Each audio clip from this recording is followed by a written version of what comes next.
cold.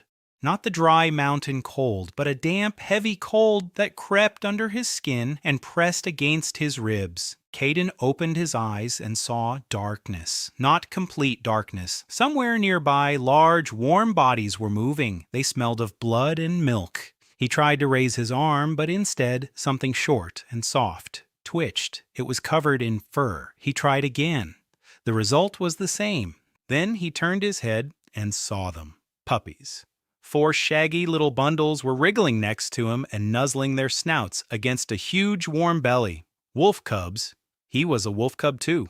The thought entered his mind calmly and precisely, like an intelligence report. Situation assessment. His body was small. His paws were weak. His eyesight was poor. He tried to stand up and immediately collapsed onto his side. His right front paw wasn't working. He glanced down and saw the stump, a short stump below the elbow, covered in thin, pink, hairless skin. A congenital amputation, I see.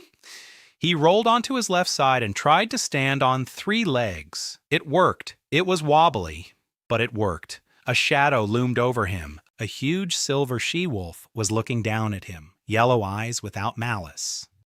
Without warmth, either. Only cold calculation. Caden knew that look. He'd given it himself hundreds of times. Useful or useless. Fit or discarded. The she-wolf lowered her head and seized him by the scruff of the neck with her teeth. Gently, not to hurt him but to avoid damaging him. She carried him out of the den through a narrow opening in the rocks. Outside, light struck him. The white, piercing light of a winter morning. She walked 10 steps through the snow and laid him down beneath an old fir tree, away from the trail, away from the pack's scents, away from life, and she left. She didn't look back.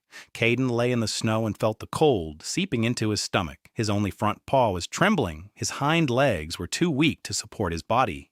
He buried his muzzle in the snow and froze. 3 seconds of panic, then the familiar silence inside.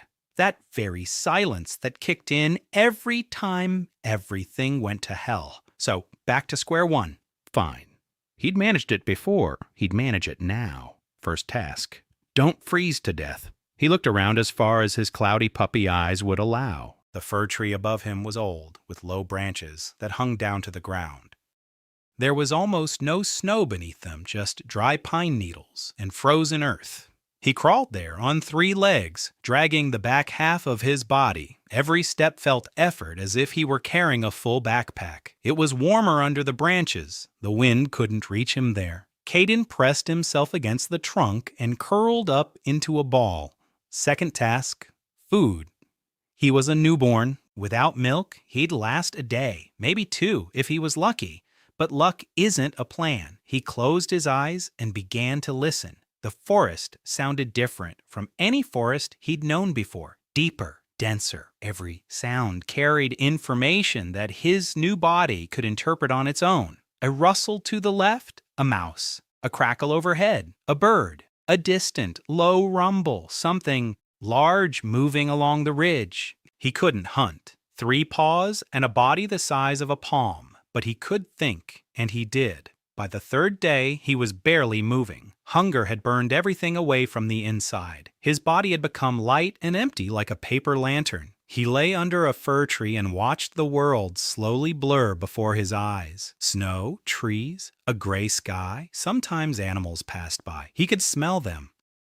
A moose walked by 20 paces away. A hare sat behind a bush for a whole hour. Caden couldn't even turn his head in their direction. On the 4th day, wet snow began to fall. Caden lay there, counting snowflakes. It helped him stay awake. 17, 23, 41. He began to mix up the numbers and realized that was a bad sign. His consciousness was slipping away. Somewhere on the edge of his awareness, a thought flashed through his mind. Dying a second time was more painful than the first, because the first time, at least he knew why. On the 5th day, he caught her scent. It was an old, sour smell with a hint of rot. That's how animals that have been sick for a long time smell. Caden opened his eyes and saw a fox. She was sat 3 steps away from him under a nearby root, old. Her fur was matted and gray on her muzzle. One eye was watery. A rotten fang jutted from her mouth. She looked at him without interest. without pity either. She simply looked at him the way one broken piece looks at another. Caden looked back at her. He saw the outcast. It was clear, without words. The posture of her body, the condition of her fur, the absence of the pack's scent. She'd been alone for a long time, maybe a year, maybe 5. She'd been surviving here on her own, and she looked as if she'd long since decided it wasn't worth the effort. Caden knew this type. He'd seen it in people, fighters who'd gone through hell and come back, but not quite, who move and breathe and even smile sometimes. But inside, they're empty. They don't need pity. They'll reject pity with fury. They need only one thing: for someone to look at them and say, "I need you." Not because I feel sorry for you, but because I can't manage without you. Caden mustered all his remaining strength. It wasn't much, almost nothing. He raised himself up on his single front paw, his whole body trembling. His left paw buckled. He fell. He got up again. He crawled half a step toward the fox. She didn't back away. She just turned her head slightly. He pressed his left paw to his chest. It was ridiculous. A wolf cub the size of a mitten trying to give a warrior's salute. But Caden wasn't thinking about how it looked. He was thinking about what it meant. Respect, appreciation. You survived on your own for 5 years. That's a feat. I'm asking you to join my pack, not because you're old and I feel sorry for you, but because you survived, and I need someone who knows how to survive. Something happened. Caden couldn't put it into words. A warmth flared inside his chest. Not heat, warmth, like a thread stretching from him to the fox, thin, warm, trembling. And through that thread, he suddenly saw. Not with his eyes, with something else. He saw the fox, not as she was now, but as she could be. Swift, cunning, with an instinct that could read the wind from a kilometer away, hearing sharper than a wolf's, reflexes faster than a snake's. All of this was within her, locked away, dulled by years of loneliness and pain, but still alive. The fox shuddered all over. Her eyes widened. She felt it too. Warmth in the joints that had ached for 10 years. Lightness in the paws that had long forgotten what it meant to run. Something stirred within her, something ancient and important. She looked at the wolf cub. Small, 3-legged, barely alive, but its eyes were as if there were someone behind them, far greater than a mere pup. The fox snorted. She turned and walked off into the bushes. Caden lay there and waited. He didn't know what he was waiting for, but he waited. An hour later, the fox returned. In her teeth, she carried a rabbit, fresh and still warm. She set it down in front of Caden and sat down beside him. She didn't leave. Caden ate slowly. His body was reluctant to accept food after 5 days of starvation. But he forced himself, bite by bite. The fox sat nearby and watched.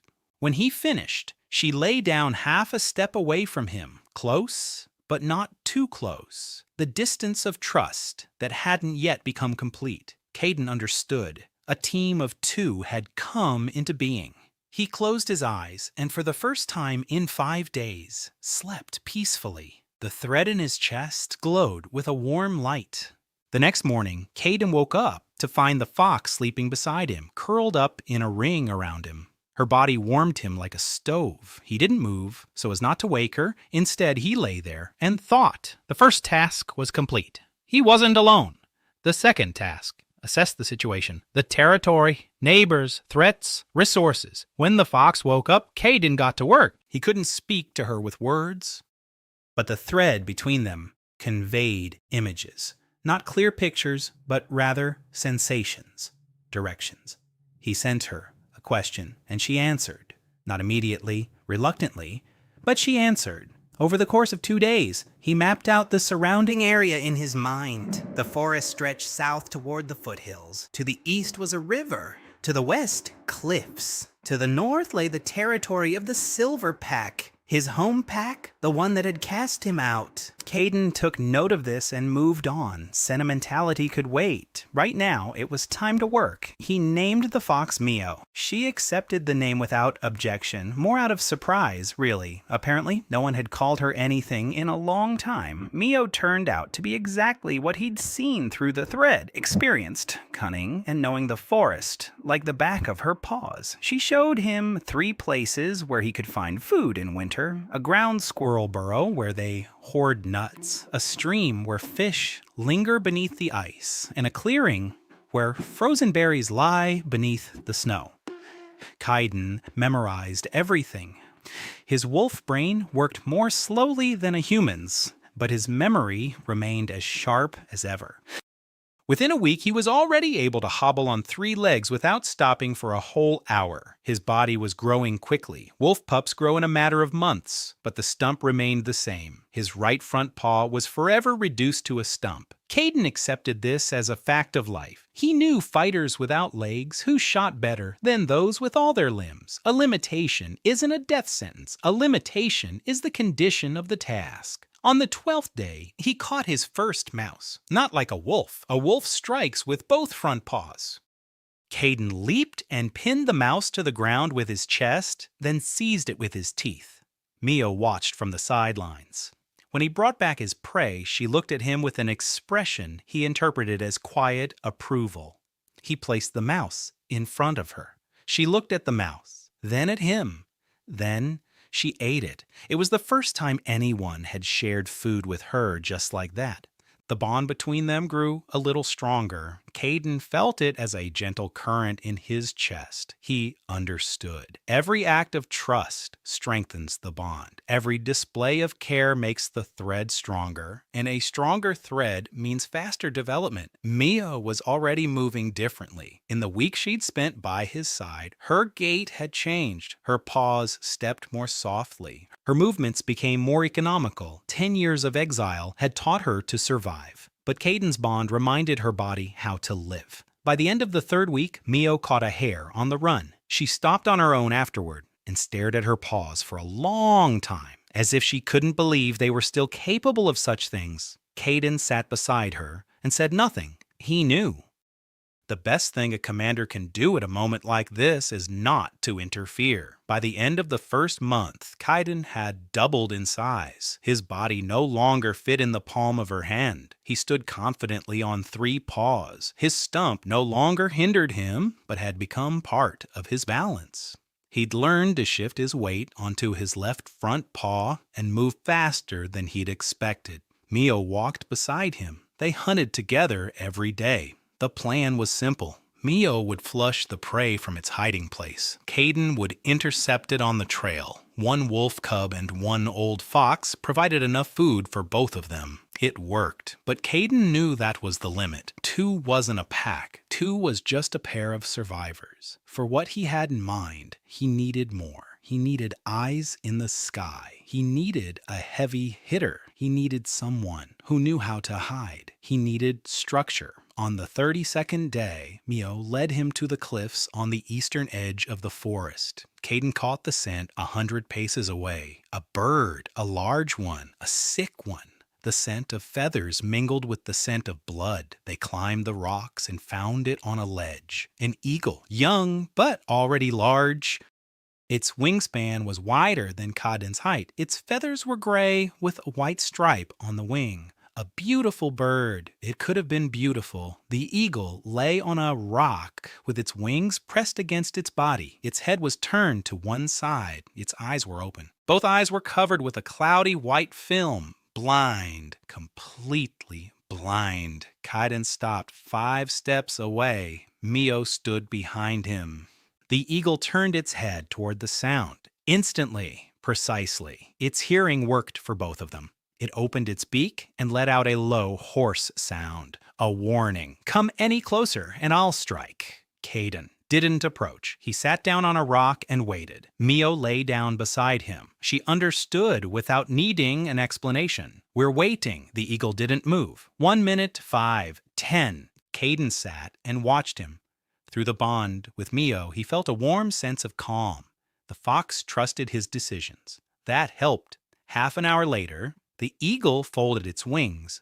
The tension drained from its body. It turned its head toward Kaiden. It was listening. Kaiden lay down on the rock. He pressed his muzzle against his paw. He closed his eyes. He didn't try to approach him, didn't try to offer food, didn't try to show that he wasn't dangerous. He was simply there. One cripple next to another. The eagle was silent all night. So was Kaiden. Mio slept curled up by his side. At dawn, the eagle turned toward him and made a soft sound. Another one. Not a warning, a question. Kaiden opened his eyes. He looked at the eagle and through his gift saw what was hidden. This bird's hearing operated at a level Kaiden had never encountered in anyone else. She could hear the rustle of a mouse a kilometer away.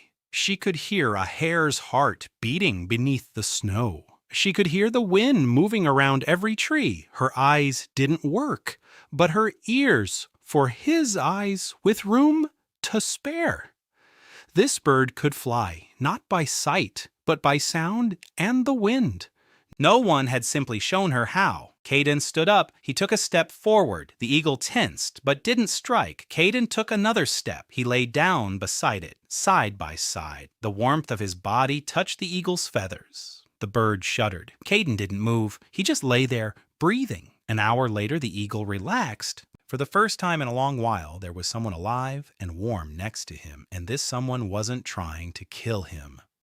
A thread flared up, as thin as a spider web. Faint, but alive.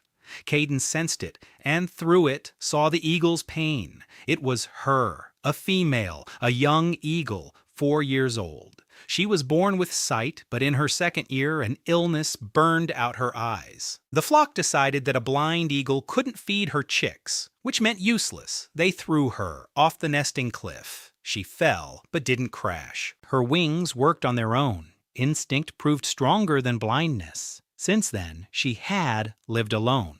She didn't fly. She was afraid. Without eyes, the sky was a black void with no landmarks. She sat on the cliffs and listened to a world she couldn't see.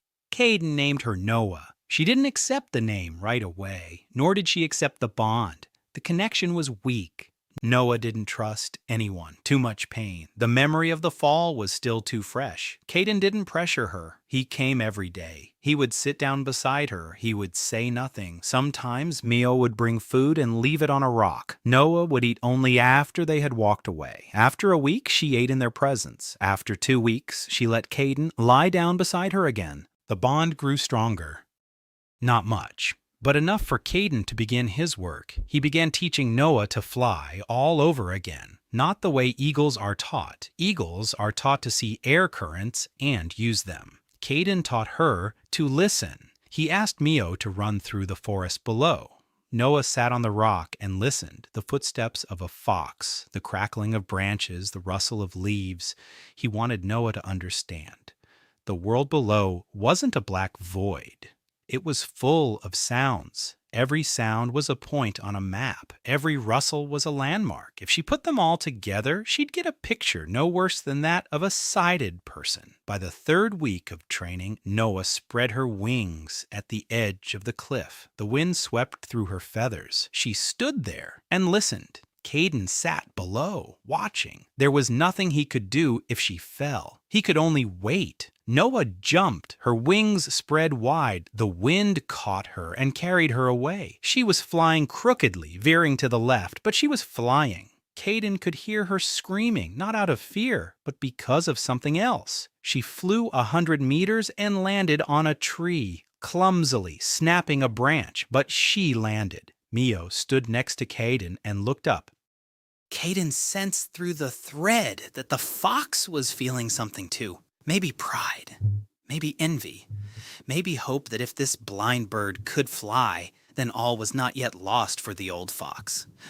A month later, Noah was hunting on her own.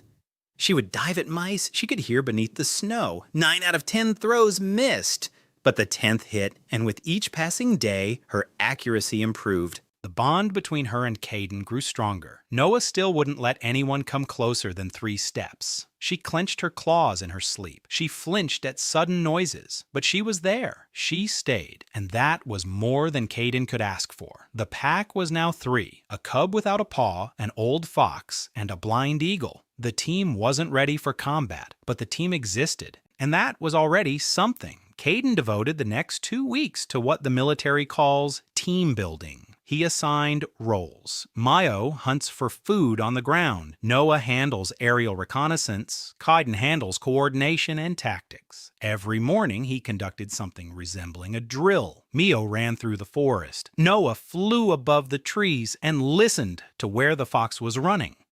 Caden sat on a hillock and sensed both of them through the threads. He was learning to manage 2 connections at once. It was difficult. It was like conducting an orchestra of 2 instruments playing in different keys. Mio was fast and cunning, but cautious to the point of cowardice. Noah was brave, but imprecise. Together, they made up for each other's weaknesses. Mio didn't take risks unless necessary. Noah pushed her to take risks when needed. Caden found a balance. Their first real hunt as a trio took place in the 6th week. Mio found a deer, a young one that had strayed from the herd. Winter was bearing down. The snow was chest deep, and every step took twice as much effort. Caden sank into the snow drifts more often than the others. 3 paws didn't grip the loose snow as well as 4, but he kept going.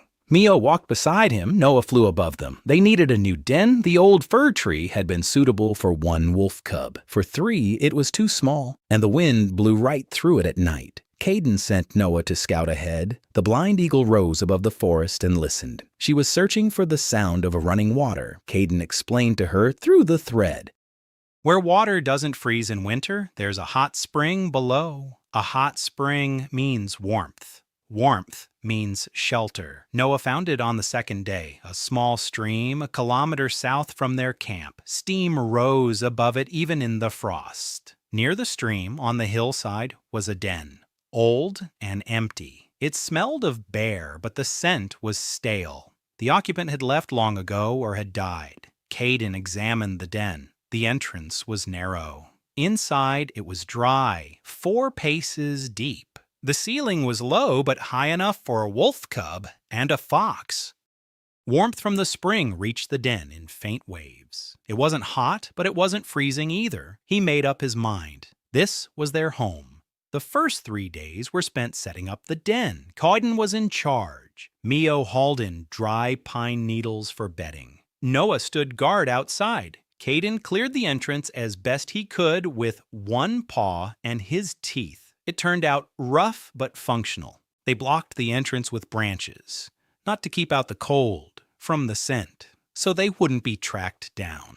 When the shelter was ready, Caden allowed himself to relax for the first time in 2 months. He lay in the den on a bed of pine needles. Mio was beside him. Noah was on the ledge above the entrance. The heat from the spring warmed his back. He closed his eyes, and for a second it seemed to him that everything would be all right. Then he opened his eyes and told himself not to think that way. If you let your guard down, you'll get caught off guard. In his 9th week in the forest, a scent drifted toward the den. A stranger's, familiar, dangerous. Caden was the first to catch it. A snake, but not an ordinary one. The scent carried something sour and burning, venom. He picked up Mio and went outside. A snake lay on a rock by the stream, long, dark green with black spots along its spine. Its head was raised. Its tongue flickered in the air. It stared at Caden with unblinking eyes. He stared back at it. The first thing he noticed was its mouth. He'd seen snakes before. Snakes have fangs. This one had no fangs. Its gums were bare. Its teeth were small and blunt. Not fangs, but molars. The second thing he noticed. It wasn't attacking. A snake with fangs attacks immediately. This one was just lying there, watching. Through the thread, he tried to reach out to her, not to establish a connection, but just to see. His gift had revealed her to him. Miruna. He didn't know where the name came from. It had simply appeared. 6 years old. A snake from the Green Thorns clan. Born without fangs, a mutation. Among her own kind, she was considered a freak. They called her hollow-toothed. No one wanted to mate with her. She was cast out when she turned 3. The only weapon she had left? Her saliva, so poisonous that a single spit could blind a deer. But without fangs, she had no way to inject the venom into a wound. All she could do was spit. And she wasn't very good at it. Her spits were short and inaccurate. Caden took 2 steps closer. Mirena raised her head higher. A warning. He stopped, sat down, looked at her long and calmly. Then he turned to Mio and transmitted an image through the thread. Mio snorted, but went along. 5 minutes later, she returned with a mouse and placed it in front of the snake. Maruna didn't touch the prey. She stared at the wolf cub. Kaiden lay motionless. He waited. An hour, 2. Snow fell and melted on his fur. Maruna didn't move. By evening, the temperature had dropped. Caden saw how the snake began to slow down, cold-blooded. The frost would kill her by morning if she stayed on the rock. He stood up and approached her closely. She could spit venom into his eyes. He knew that. He approached her anyway. He lay down next to her and pressed his side against hers. The warmth of his body flowed into her. Maruna froze, then slowly, very slowly, she wrapped a single coil around his neck, not squeezing, just to be closer to the warmth. The thread flared the third bond, and through it, Caden saw Maruna's pain, deep, quiet, and long-standing. No one had ever touched her without revulsion.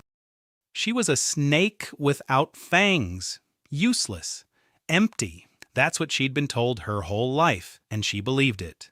Kaiden didn't tell her she was valuable. He simply didn't push her away. That was enough. In the morning, Maruna was lying around his neck and had no intention of leaving. A pack of 4. A week after Maruna's arrival, Caden began working with her. Through the thread, he saw what she didn't see in herself. Her venom was more potent than that of any snake from the Greenthorns clan.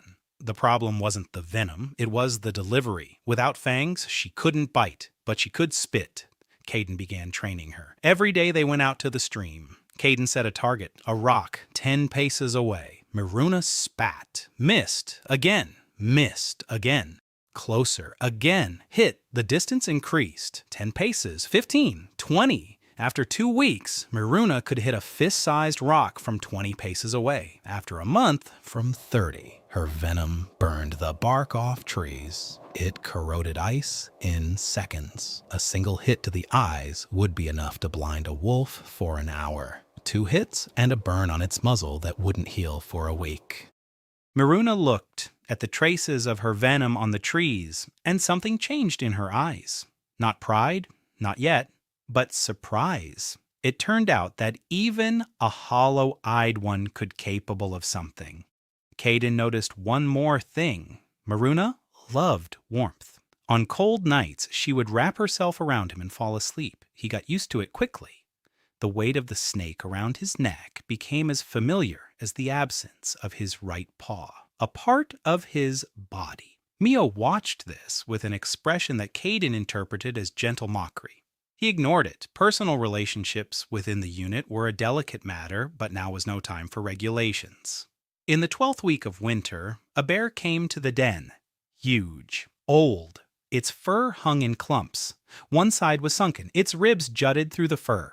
It walked slowly, swaying heavily with every step. Caden sensed it a minute before it appeared. Mio's fur bristled. Noah raised her wings on the ledge. Maruna tightened the rings around Caden's neck. The bear emerged from the trees and stopped. He looked at them. A small, 3-legged wolf cub, an old fox, a blind eagle, a snake around the wolf cub's neck. The group looked like a bad joke. The bear snorted.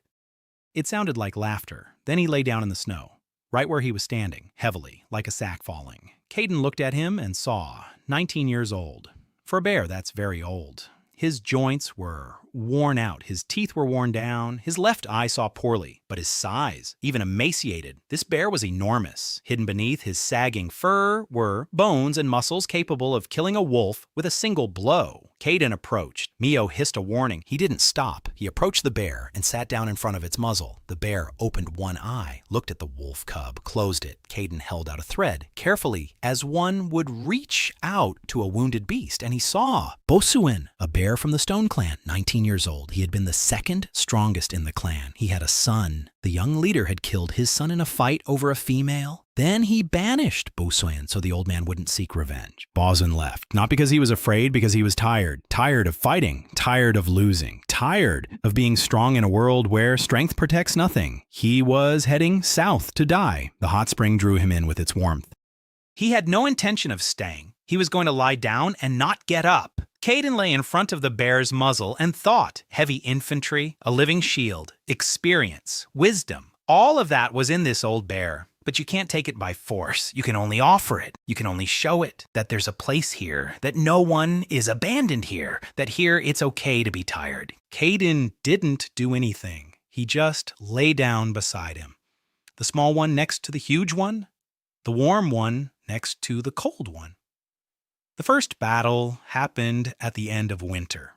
Caden had been waiting for it.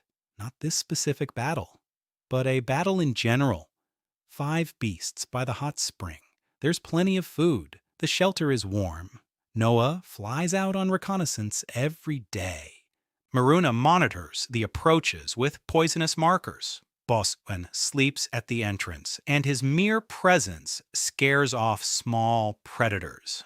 It's too good to be true for a forest where only the strongest survive. Rumors spread quickly. Caden knew this from his past life. A small group living too comfortably attracts attention. First, curiosity, then envy, then aggression. Noah was the first to hear it. 3 days ago, she reported hearing a wolf's footsteps to the north. A single beast, moving unhurriedly, sniffing, searching. Then it left. Yesterday, it returned. Now there were 2. They circled around, marking trees. They were reading the tracks. This morning, Noah came down from the lookout ledge and sat down in front of Caden. She turned her head toward him and let out a short, sharp sound. 3 words translated into human language. They're coming this way, fast. Caden rallied the pack.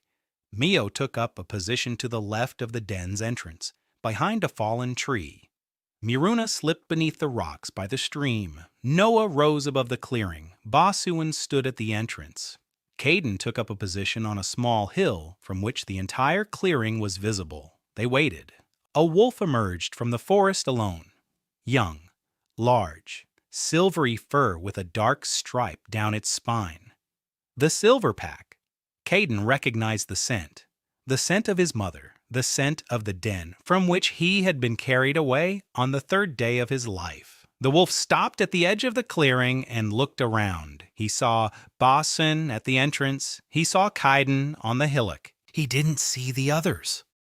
That was exactly what Caden had planned. The young wolf was a scout, a hunter. He'd been sent to verify the rumor about a 3-legged wolf cub that had survived and to kill it. The wolf snorted when he saw Caden. A 3-legged runt, not even full-sized. A stump where his right paw should be. He'll pounce and crush him. The wolf moved forward, calmly, confidently. The way someone who knows they're stronger moves. Caden sat motionless, counting the steps. 20, 15, 10. At 8 steps, the wolf leaped. Caden fell to the side, rolled away. His 3 paws worked in unison as one. The wolf flew past and landed on the hillock where Caden had been sitting a second ago. It turned around, bared its teeth, leaped again. Caden didn't try to fight. He dodged, dived to the left, moved to the right. He backed away. Every move led the wolf in the right direction toward the stream. The wolf didn't notice. He saw only his prey running away. His instinct told him to catch up. His brain told him he was faster. Everything told him he was winning. On the 6th leap, the wolf found himself by the stream. Caden collapsed to the ground, pressing himself against the rocks. The wolf leapt and was hit with a spurt of poison in both eyes. Maruna fired from behind a rock 3 steps away, accurate, cool-headed, like a sniper in ambush. The wolf howled. It spun around. Its paws slipped on the wet rocks. It slammed its side against a tree trunk. It shook its head. Its eyes were ablaze. It couldn't see a thing. Mio darted out from the right. She clamped onto its hind paw, not to kill it, but to knock it off balance. The wolf fell. It tried to get up. Boswin placed a paw on his back. Just one paw. That was enough. 400 pounds of live weight pinned the wolf to the ground. He thrashed. He growled. He whimpered. It was useless. The fight lasted 20 seconds. Caden stood before the blinded wolf and looked down at him. A small, three-legged wolf cub, half the size of his opponent. He stood there and watched. Miruna's venom wasn't lethal. His vision would return in an hour. The burns would heal in a week. But this hour belonged to Caden. The wolf stopped twitching. It lay beneath Boswin's paw, breathing heavily. Caden moved closer and lay down in front of its muzzle, nose to nose. The wolf growled. Caden didn't back down. The wolf growled for a long time. Then it fell silent. Then it whimpered, quietly, like a puppy. Caden looked at it through his gift. He saw a young wolf, 2 years old, sturdy, fast, strong. But inside was fear. This wolf had grown up in the Silver Pack, hearing the story of the leader's disgraced brother, about the cripple whom his mother had carried out into the snow. He'd been told that the weak must die. He'd been told this every day, and every day he feared that one day they would deem him weak, that one day they would carry him out too. Caden lay before him, motionless. He couldn't speak with words, but a thread trembled between them. Not his thread, not the bond of a commander, something else, something more delicate. He simply lay next to this frightened wolf and breathed. And at some point, the wolf stopped whimpering. He opened his scorched, teary eyes. He looked at Caden, at his stump, at his calm face. And something snapped inside him. Boswin withdrew his paw. The wolf rose to his feet. He stood, unsteady. He could have left. He could have returned to the Silver Pack and told them the cripple was alive. He could have brought hunters. Instead, he bowed his head. Low, all the way to the ground. A thread flared. The sixth. Caden felt warmth in his chest, a familiar warmth that spoke to him. This beast is yours now, not your property, your responsibility. The wolf's name was Wren, 2 years old, a former scout of the Silver Pack, fast as the wind, strong as a young, healthy wolf should be, and terrified to death of his own pack. Caden accepted him unconditionally. Mio eyed the new pack member with suspicion. She didn't trust the healthy ones. For too long, the healthy ones had been the ones who caused her pain. Noah ignored Wren completely. Miruna hissed whenever he came within 10 paces. Boswin was simply sleeping. Caden gave them time. Trust cannot be commanded. It can only be cultivated. A week later, Wren brought the pack its first kill, a fawn. He placed it in front of Caden and stepped back. He waited. Caden divided the meat into 6 equal pieces. He gave one to each. Wren received his last, but he received it. It was the same size as everyone else's. Wren ate and glanced at Caden. There was something new in his eyes. Not fear, not submission. Something else, perhaps the beginning of trust. Caden noticed it and looked away, not because he didn't care, because you can't force it. It will grow on its own. With Wren's arrival, the pack had gained what it had been missing. A full-fledged fighter. Wren could do what none of them could. Run fast, fight with full force, hunt like a real wolf. Caden integrated him into the structure. Wren became the strike force. Mio handled reconnaissance and the flank. Noah covered the air. Miruna handled long-range combat. Boswin handled defense and heavy support. Ka-Eden was in command. 6 of them. Their first real unit. Winter was ending. The snow was settling, streams were thawing, the forest was waking up, and along with the forest, those who had lain quiet all winter were waking up. In the 3rd week of spring, Noah detected movement to the south, a large group, not wolves. The scent was different, feline, spotted leopards. The clan that controlled the territory south of the stream. They were heading toward the spring, not to hunt, to stake a claim. A hot spring is valuable in winter. In spring, it becomes a strategic resource. Water, warmth, fish. Whoever controls the spring controls the territory within a 3-kilometer radius. Kaiden gathered the pack. 6 of them sat in the den and listened to him. He couldn't speak with words, but the threads conveyed images. He showed them a map of the area he'd drawn up in his head over the past 3 months. He pointed out the trails. He pointed out the choke points. He laid out the plan. Mio was the first to understand. She looked at Kaiden with that expression he'd already learned to read. "You're serious?" He was serious. 6 against the Spotted Leopard's clan, not head-on, not by force. By tactics, the Spotted Leopards arrived 2 days later. 8 beasts, all adults, all healthy, all certain that the 6 scoundrels by the stream would scatter at the sight of real predators. They didn't scatter. Miruna blinded the first leopard with poison as it approached the clearing. It howled and crashed into a tree. The remaining 7 charged forward. Noah pounced from above and slashed her claws across the second leopard's muzzle. She didn't wound it seriously, she just scared it. The leopard jerked to the side and lunged at the third of them. The 2 locked horns for a second. That second was enough for Mio to slip between them and bite the 4th one on the hind leg. The leopard spun around after the fox. Mio ran. The leopard ran after her, straight into the ravine where Bosuin was waiting for him. A blow from above with a paw. Bars flew into the bushes and didn't get back up. Ren was doing exactly as he'd been taught. He didn't rush at the strongest ones. He picked out those who were already disoriented. He cut them off from the group, drove them toward the traps, pushed them toward Bosuin. Kaiden stood on a hillock and directed the battle through the threads. 6 warm lines in his chest, 6 dots on the map. He saw everything, felt everything, moved the pieces. The fight lasted 4 minutes, and 8 spotted leopards lay on the ground, not dead, beaten, blinded, stunned. Not a single one was killed. Kaiden didn't want any dead. The dead breed blood feuds. The beaten build a reputation. The leopard's leader was the last to rise. A sturdy beast with a torn ear and a venomous burn on his muzzle. He looked at Kaiden. A small wolf cub on 3 legs stood on a hillock looking down at him from above. Behind him stood 5 others.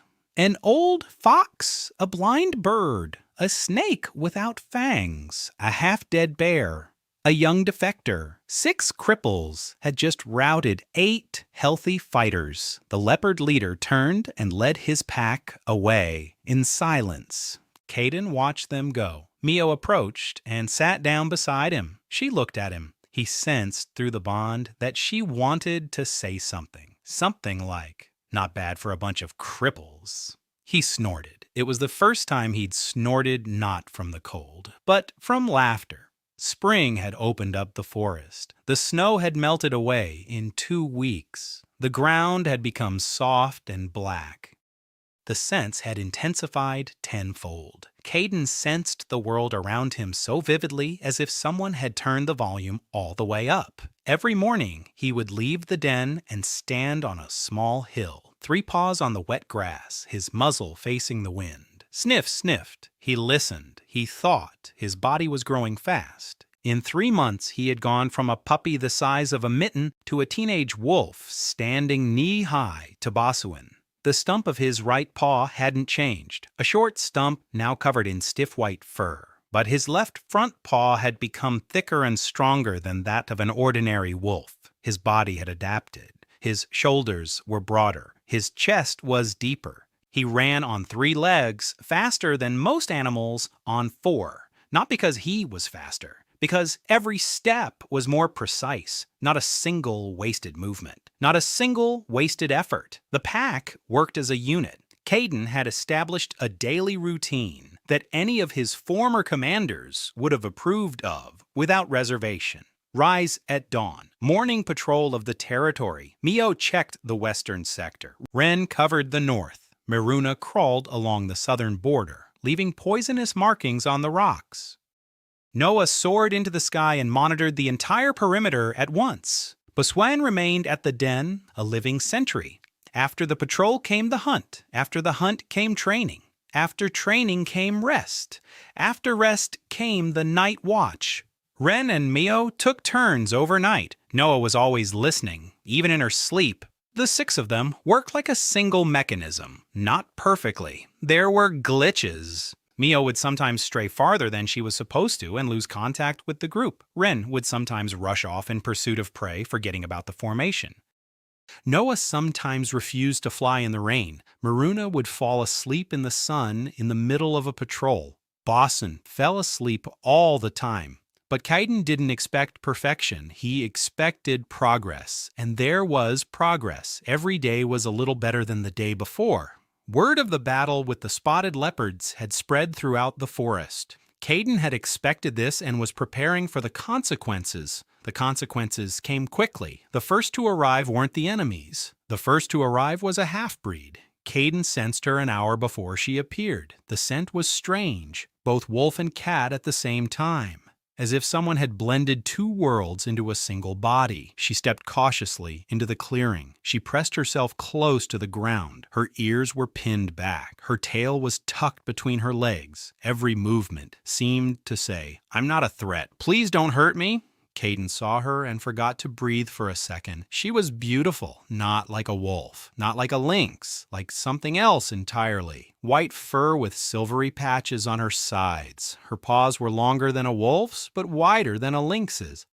Her tail was long and fluffy with a tuft at the end. Her ears had lynx-like tufts at the tips. Her muzzle was slimmer than a wolf's. Her eyes were different colors. The left one was yellow. The right one was blue. 3 years old, young, emaciated. The fur on her ribs had matted from hunger. Kaiden looked at her through his gift and saw Sherry Khan, a half-breed. Her mother was a white she-wolf. Her father, a snow lynx. Such unions happen in Urnhall, but neither side accepts the offspring. The wolves saw the spots and said, "Not ours." The lynxes saw the tail and said, "Not ours." She grew up alone from day 1 until now. 3 years in the forest, alone.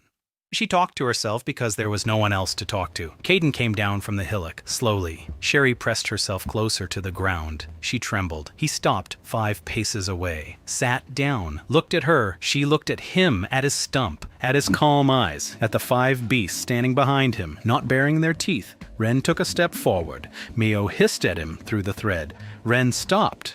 Kaiden waited. Sherry lay there. 1 minute, 2. In the 3rd minute, she raised her head, carefully. As if lifting something fragile, she looked into Kaiden's eyes, and he saw in them such loneliness that it made his chest tighten. 3 years, alone, without a single touch, without a single voice nearby. 3 years of talking to the void. The thread flared up, brightly, brighter than all the ones before. Sherry shuddered all over and whimpered, not from pain, from shock. For the first time in 3 years, she felt that someone was there, that someone could see her, that someone wasn't turning away. She crawled toward Kaiden on her belly. She pressed her muzzle against his chest and froze. He lowered his head and touched her with his nose. Mio approached quietly and lay down beside her. Maruna slid off Kaiden's neck and wrapped herself in a ring around the trembling half-breed. Noah came down and sat 3 steps away, her maximum distance of closeness. Bossuan approached, lay down, and rested his head on his paws. Ren stood to the side and watched. Then he too lay. 7. A pack of 7. Sherry Khan became part of the pack in that very second. There was no probationary period. There was no test. Kaiden knew what she needed. Acceptance, immediate, unconditional, complete. She received it. A day later, Kaiden began working with her, and he discovered that his gift had revealed something unusual to him. Sherry wasn't just a half-breed, she was a bridge. Her body embodied the qualities of both species, the endurance of a wolf and the agility of a lynx, pack instinct and solitary cunning. She could run with wolves and climb like a lynx. She could howl and purr. She could hunt in a pack and from ambush. Everything that made her an outcast in the eyes of both clans made her invaluable in Kaiden's eyes. He began training her differently than the others. Not specialization, but versatility. Not a single role, but all roles. She ran with Ren. She hid with Maruna. She flew with Noah, not literally. She ran on the ground while Noah flew overhead. They practiced coordination. She learned to read the signals of every pack member. Sherry absorbed everything like a sponge. Within a week, she knew the routine. By the second week, she'd memorized the territory. By the third, she began suggesting her own ideas, and they were good ideas. Caden noticed this and started giving her more autonomy. She was handling it well. Mio watched Sherry with interest. The fox saw what Caden saw. This half-breed had the potential to be a leader. Not now, later, when she grew up, when she learned, when she stopped being afraid of being abandoned. That last part was the main problem. Sherry was afraid. Every morning she woke up and the first thing she did was check to see if the others were still there. Every time Caden went out on a scouting mission, she waited by the entrance. She didn't whine, she just waited. And every time he returned, such relief flashed in her eyes that Caden's heart ached. He knew it would pass. Not soon, maybe in a few months, maybe years from now, but it would pass. Because every day she was reassured, again and again. They weren't leaving. They were here. They wouldn't abandon her. Late spring, a pack of 7. Their territory by the hot spring was secured. There was plenty of food. Their shelter was safe. Caden stood on a hillock and looked at his pack. Mio was sleeping at the entrance to the den. Noah sat on a ledge, tilting her head into the wind. Miruna was basking on a rock by the stream. Boshin lay in the clearing, snoring so loudly that the leaves rustled. Ren was patrolling the northern border. Sherry was running around the clearing just for the sake of it, because she could, because she felt good. 7 threads in Kaiden's chest flickered with a warm light. 7 lives he had taken under his wing. 7 stories of pain he had promised to bring to a close. He felt no pride. Pride makes you complacent. He felt a weight, a good weight. The very weight a commander feels when he knows that every person in his unit will return home alive. Not because he was lucky, but because he'd done everything right. Yet Caden knew. This was only the beginning. 7 men weren't an army. They were a squad. A good, strong, well-coordinated squad. But still just a squad. And the world around them was vast and cruel, and full of those who believed the weak should die. And somewhere to the north, beyond the mountains, beyond the forests, beyond the snow, something was stirring. Something huge, empty, and hungry. Caden didn't know yet what it was, but sometimes at night, when everyone was asleep, he'd wake up and listen to the silence. And in the silence, it seemed to him that he heard a voice. Quiet, distant, steady. A voice that said, "Why are you healing them? They'll die anyway. Give them to me. They won't feel any pain." Caden listened to that voice and remained silent. Then he turned toward his pack. He watched them sleep. Mio curled up in a ball. Noah huddled on the ledge. Miruna wrapped her paw around Bosuin. Sherry pressed herself against Ren's side. Bosuin sprawled across half the den. And the voice fell silent, not because Caden was stronger, but because he had someone for whom it was worth keeping quiet. The next morning, he went out onto the hill and looked south. The south greeted them with the smell of rot, not the rot of death, but of life. A marshy lowland stretched from the foothills all the way to the forest, and the air above it was heavy and sour.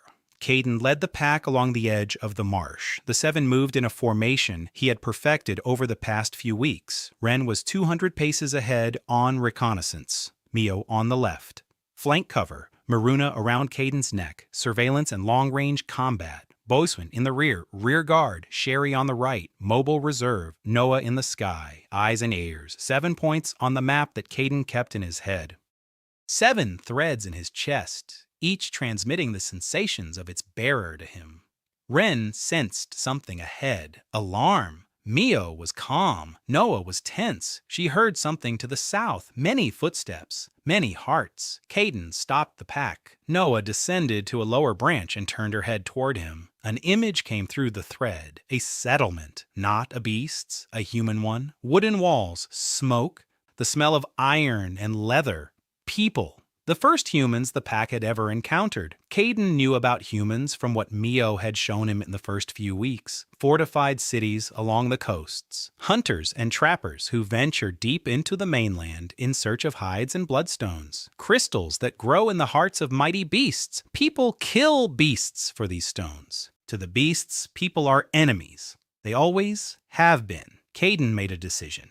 We'll go around. The pack moved east, skirting the settlement. Ren kept his distance. Mio pressed herself against the bushes. Boswin tried to tread more quietly, but you can't hide 400 pounds in the ferns. They'd gone half a kilometer when Noah gave the signal, a sharp cry from above. Danger ahead. Caden stopped. He sniffed the air. Blood, fresh, animal blood, and human blood. He moved forward alone. Mio flinched to follow him, but he sent an order through the thread. Wait! He stepped to the edge of the ravine and looked down. A beast lay below, a deer, a large male with branched antlers. Dead, its sides slashed open. The bloodstone had been carved out. A person was sitting next to the deer, not an adult, a teenager, a girl. She was sitting on the ground, pressing her hand to her side. Blood was trickling between her fingers. The deer had apparently gored her with its antlers before it died. Next to lay a knife. A long, curved hunting knife. The girl was breathing heavily. Her face was pale. Her eyes were closed. She didn't see Caden. He looked at her and assessed her. About 16, maybe 17. Thin, hands covered in calluses, clothed in coarse leather. A hunter, an apprentice. She had come here alone for a stone. She killed a deer but was wounded. She's sitting there, bleeding out. If the bleeding isn't stopped, she'll be dead by evening.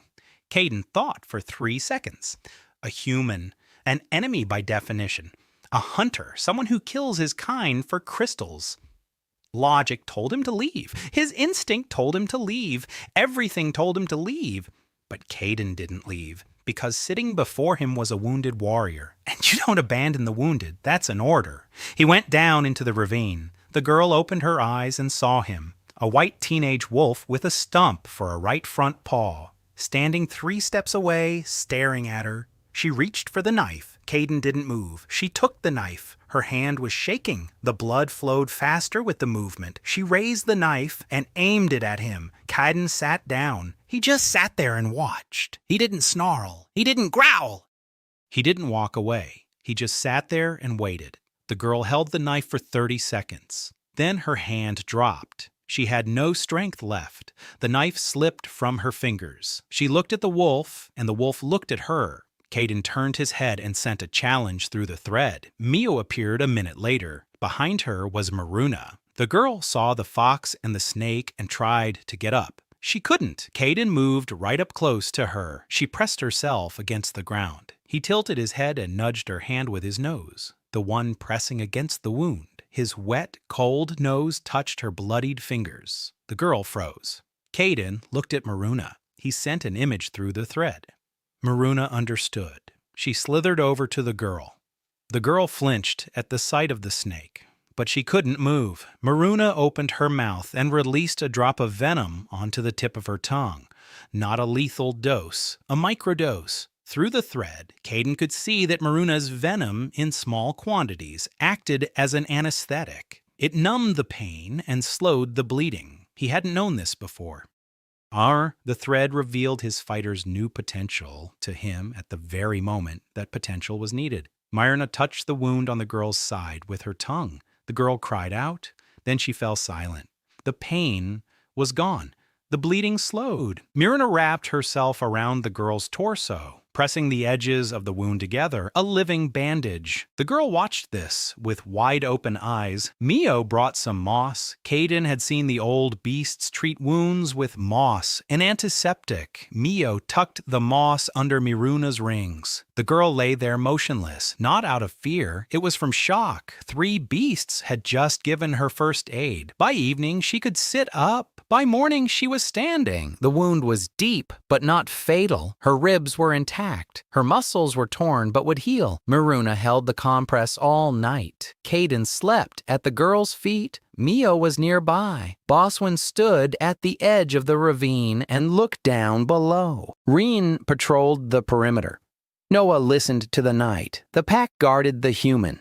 In the morning, the girl looked at Caden and said something. Words. Human words. Caden didn't understand the language of this world, but he understood the tone. She was saying thank you, or something like thank you. She said something else. Her name, Hannah. Then a second word. You, Hannah, you. Caden nodded. A wolf's muzzle isn't really made for nodding, but he nodded. Hannah looked at him for a long time, then at his stump, then back into his eyes. And in her gaze, he saw a question, not fear, not gratitude, a question. Who are you? He couldn't answer, but even without an answer, something had changed. Hannah left around noon. She walked slowly, clutching her side. She turned back 3 times. Caden stood at the edge of the ravine and watched her go. Mio stood beside him. A sensation came through the thread, discontent. The fox did not approve. Humans are enemies. Humans kill. Humans carve stones out of living beasts. Caden knew all this, but he knew something else too. Bridges are built 1 brick at a time, and the first brick is a life saved. Hannah returned 3 days later. She brought a bag. Inside were jerky, dried herbs, and strips of cloth for bandages. She set the bag down at the edge of the clearing and stepped back. She sat down on a rock. She waited. Caden walked out to her. She didn't reach for the knife. He approached the bag. He sniffed it. Food. Plenty of it, more than the pack could gather in 3 days. He looked at Hannah. She was looking at him. And in that moment, a thread trembled. Not his thread, not the commander's thread. Something else, something finer, deeper, something that didn't demand recognition of leadership, something that simply was. Between him and this girl with blood-stained hands and stubborn eyes, Caden didn't understand what it was. Not yet. He would understand later. Hannah began to come every 3 days. She brought food, cloth. Once she brought a rope. Caden didn't know why wolves would need a rope, but he appreciated the gesture. She would sit on a rock and watch the pack. The pack was getting used to her. Mio was the first to stop bristling when she appeared. Wren was the second. Noah ignored her from on high. Maruna slithered up to her once, and Hannah didn't scream. She just froze and watched as the snake examined her boot. Bosuin approached her on her 5th visit and lay down beside her. Hannah gently placed her hand on his head. Bosuin closed his eyes. Sherry ran up to her on her 6th visit and nudged her knee with her nose. Hannah laughed. It was the first human laughter the pack had ever heard. The sound was strange, foreign, but not unpleasant. A month later, Hannah told Caden her story, not with words he could understand, with gestures, with drawings on the ground, with her tone of voice. He pieced the story together, bit by bit, just as a scout pieces together a map from scraps of information.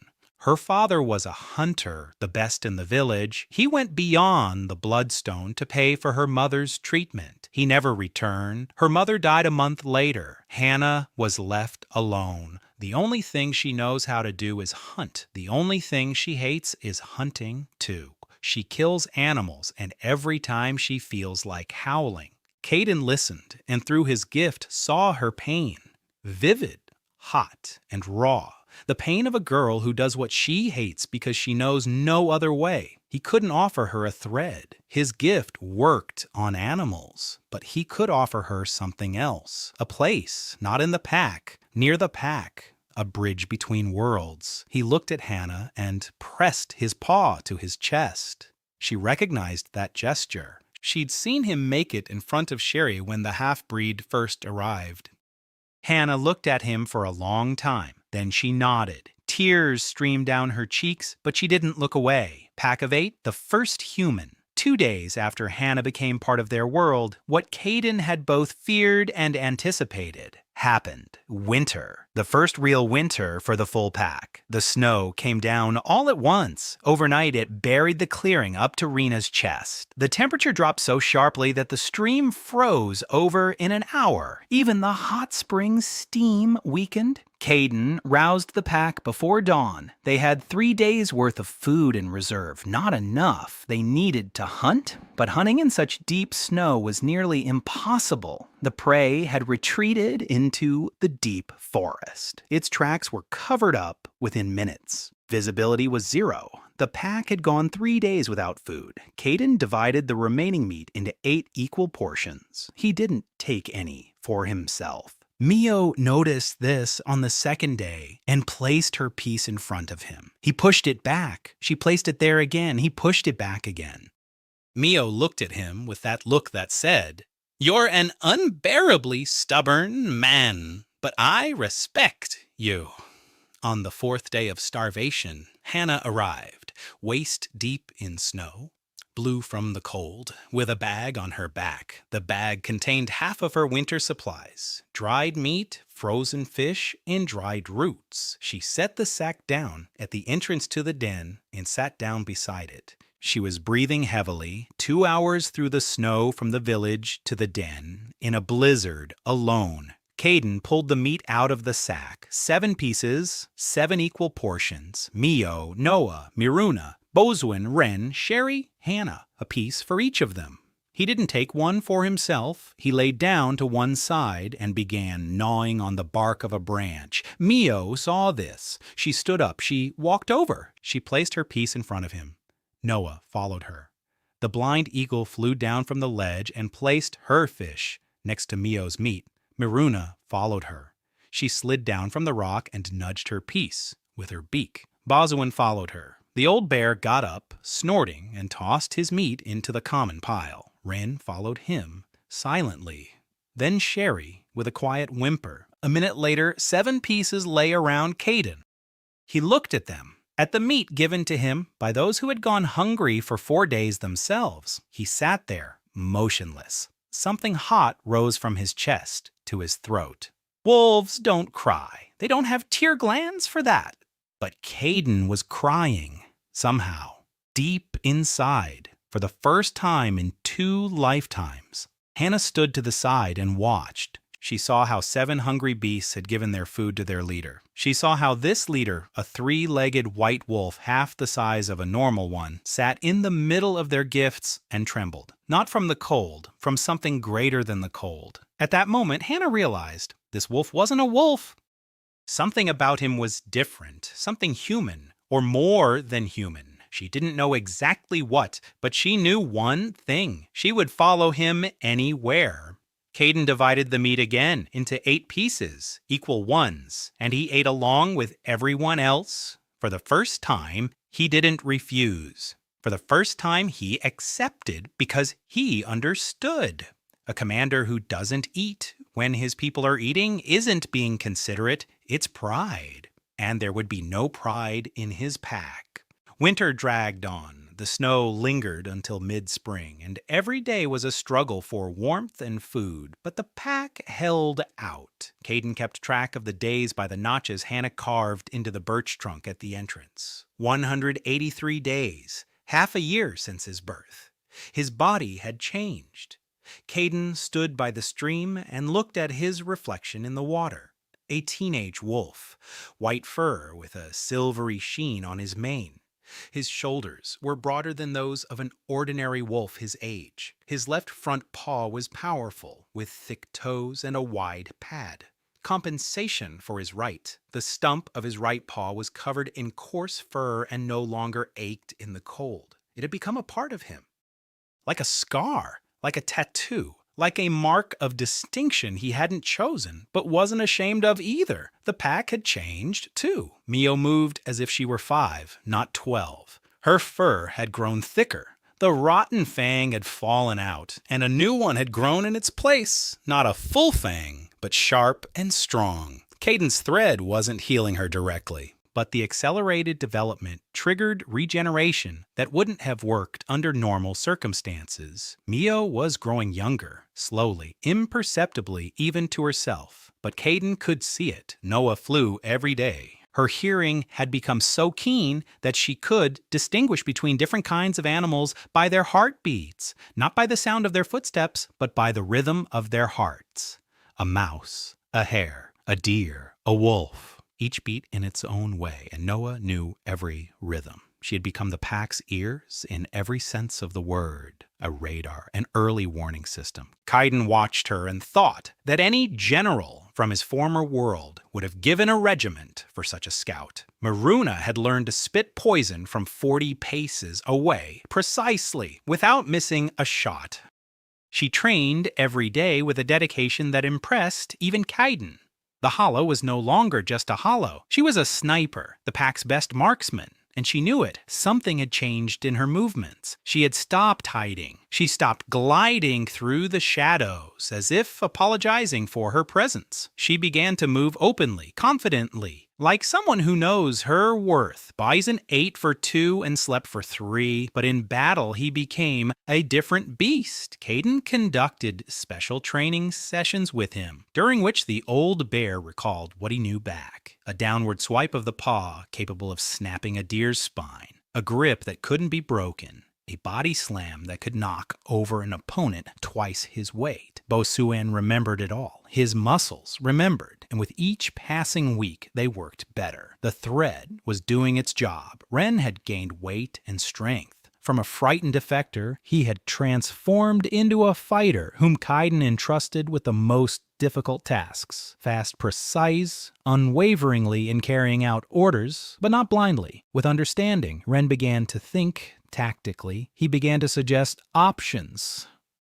He began to see the battlefield not as a series of separate skirmishes, but as a system. Kaiden noticed this and gave him more autonomy. Ren became the commander of the first squad. He and Miyo, a dynamic duo. Sherry was progressing faster than anyone else. The half-blood absorbed knowledge and skills like dry earth soaks up rain. In half a year, she had mastered everything Kaiden could teach her. Running in pairs, ambushes, diversions, coordination with aerial units, coordination with a heavy fighter. She knew the position of every member of the squad at any given moment. She sensed them through the thread so subtly that sometimes she reacted to danger before Kaiden himself did. He looked at her and saw a future commander. Not now, in a year, in 2. But the foundation was already in place. Hannah came every 2 days. She brought food and news from the village, from the world of humans. Kaiden was learning to understand her language, not the words, but the gestures, drawings, and intonations. After 3 months, he understood a third of what she said. After 5, more than half. Hannah told him about the world of humans, about the fortress cities along the coast, about the merchants who bought up bloodstones, about the magic these stones fuel, about the wars between humans and beasts that have raged for centuries. Kaiden listened and pieced together a picture. 2 worlds on 1 continent, humans and beasts, each considers the other an enemy. Each is convinced that the truth is on their side. Between them stands a wall of blood and fear. Hannah was the first crack in that wall. At the summer brought new beasts. First came a pair of foxes, young ones, a brother and sister, banished for refusing to take part in the killing of the old leader. Mio accepted them without question. Kaiden established a connection with them that evening. Then a badger arrived, an old lonely badger, with a broken jaw that had healed crookedly. He could chew only on one side. Bosuan led him to the den and lay down beside him. Kaiden understood without words. We accept him. Then a doe without an antler, then a raven with 1 wing, then another wolf, a young she-wolf with a torn ear and a scar across her entire muzzle. She came from the south and smelled of foreign blood. Mio's fur bristled. Ren bared his teeth. Kaiden looked at the she-wolf through his gift. He saw pain, an old deep pain buried deep within. We accept her. By midsummer, the pack numbered 15 beasts and 1 human. The den had become too small. Kaiden organized the construction, not of a den, but of a camp. Hannah helped. She brought tools from the village, an axe, ropes, and cloth. Under her guidance, the animals hauled branches and logs. Bosuan split tree trunks with a single blow. Ren and the young wolves dragged them into place. Mio directed the process with the air of a general contractor. Within a week, something halfway between a camp and a fortress had sprung up by the hot spring. 3 shelters, a dining shelter, lookout post in the trees, the perimeter marked with Maruna's poisonous markers. Kaiden stood on a hillock and looked at the result. This was no longer a den. It was a base. the squad's first base. Rumors about the lame commander were spreading faster than Caden could keep track of. Hannah had told him that in the village, people were talking about a white three-legged wolf. People were laughing. A cripple who gathers other cripples around him. A pack of freaks. But the laughter was nervous because a pack of cripples had crushed the spotted leopards and had survived the winter when two ordinary packs lost half their members to starvation. And it was growing. The beasts were talking too. Caden learned this through the new arrivals. Everyone who came to him brought fragments of information. The Silver Pack is furious. The leader demands that the disgrace to the pack be found and destroyed. The Stone Clan is on high alert. The spotted leopards are licking their wounds and planning their revenge. And strange rumors are coming from the north. Animals are fleeing the northern territories. They're running, abandoning their dens and stores. They're not running from predators. They're running from something that has no name. Caden listened and pieced it all together. He sensed a shadow. He didn't see it. He didn't hear it. He felt it, like the pressure in his ears before a storm. Something was approaching from the north, something big and empty and hungry. The voice he'd heard on winter nights grew slightly louder with each passing week. Not words, a sensation, cold without temperature, emptiness without space, a call without sound. Caden didn't tell the pack about it. Not because he didn't trust them, because he didn't know what to say. How do you explain a voice in your head that calls you by your rank? Instead, he prepared himself, training every day, practicing their moves, every day, new tactical formations. 15 beasts learned to fight not as 15 separate fighters, but as a single organism. Mio and Ren led the strike force. Noah and Sherry handled reconnaissance. Maruna and the young vixens handled long-range combat. Bo Suen and the doe formed the heavy line. The one-winged raven became the liaison. He couldn't fly, but he could run and scream. He was excellent at screaming. Caden devised a system of signals. 1 scream meant danger ahead. 2 screams meant retreat. 3 screams meant assembly. A long scream meant all clear, military communication, simple, reliable, effective. By the end of summer, Caden's pack was the only force in the Southern Territories that operated not as a herd, but as a unit. Other clans were stronger in numbers, but each of their fighters fought for himself. Head to head, might makes right. Caden watched this and saw opportunities. Every battle fought by neighboring clans was a training manual. He memorized their mistakes, their habits, their blind spots, and he trained his pack against each one. When the time came, they would be ready. The question was who would arrive first, the Silver Pack, the Spotted Leopards, the Stone Clan, or whatever was creeping up from the north. They arrived at the end of summer. Not the leopards, not the Stone Clan, the Silver Pack. Noah had tracked them for a day. 23 heartbeats, all wolves, all adults, marching from the north in formation, not a hunting formation, but a battle formation. At the front, 1 heartbeat beat more evenly and more slowly than the others. The leader, Caden, stood on a hill and listened to Noah's report through the thread. 23 against his 15, half of whom aren't fighters, a stag without an antler, a raven with 1 wing, a badger with a crooked jaw, 2 young vixens who've never fought, real combat strength, Mio, Ren, Maruna, Boswin, Sherry, and himself, 6 against 23. Bad odds. Caden loved bad odds. Bad odds make you think. He gathered the core of the pack. Mio, Ren, Miruna, Boswin, Sherry, Noah, the 6 sat before him in the clearing. He sent the plan through the threads. Images, positions, routes, timing. Mio looked at him. A familiar sensation came through the thread. Are you serious? He was serious. Ren accepted the plan first, silently. He bowed his head and went to his position. Maruna slipped after him. Noah rose into the air. Boswin lay down at the camp entrance and closed his eyes. He pretended to be asleep. Sherry ran west. Mio was the last to leave. She looked at Kaiden for a long time. Then she snorted and headed east. Kaiden remained alone on the hillock. It was part of the plan. The leader had to be visible. The silver pack emerged from the forest an hour later. 23 wolves. Beautiful, strong, healthy. Their silvery fur glistened in the sunset. He led the way. Kaiden recognized him by his scent before he saw him. The scent of his mother, the scent of the den, the scent of the milk from which he'd been weaned on the third day. His brother, Irving Fang, from the same litter, healthy, large, beautiful, everything Kaiden was meant to be, but never became.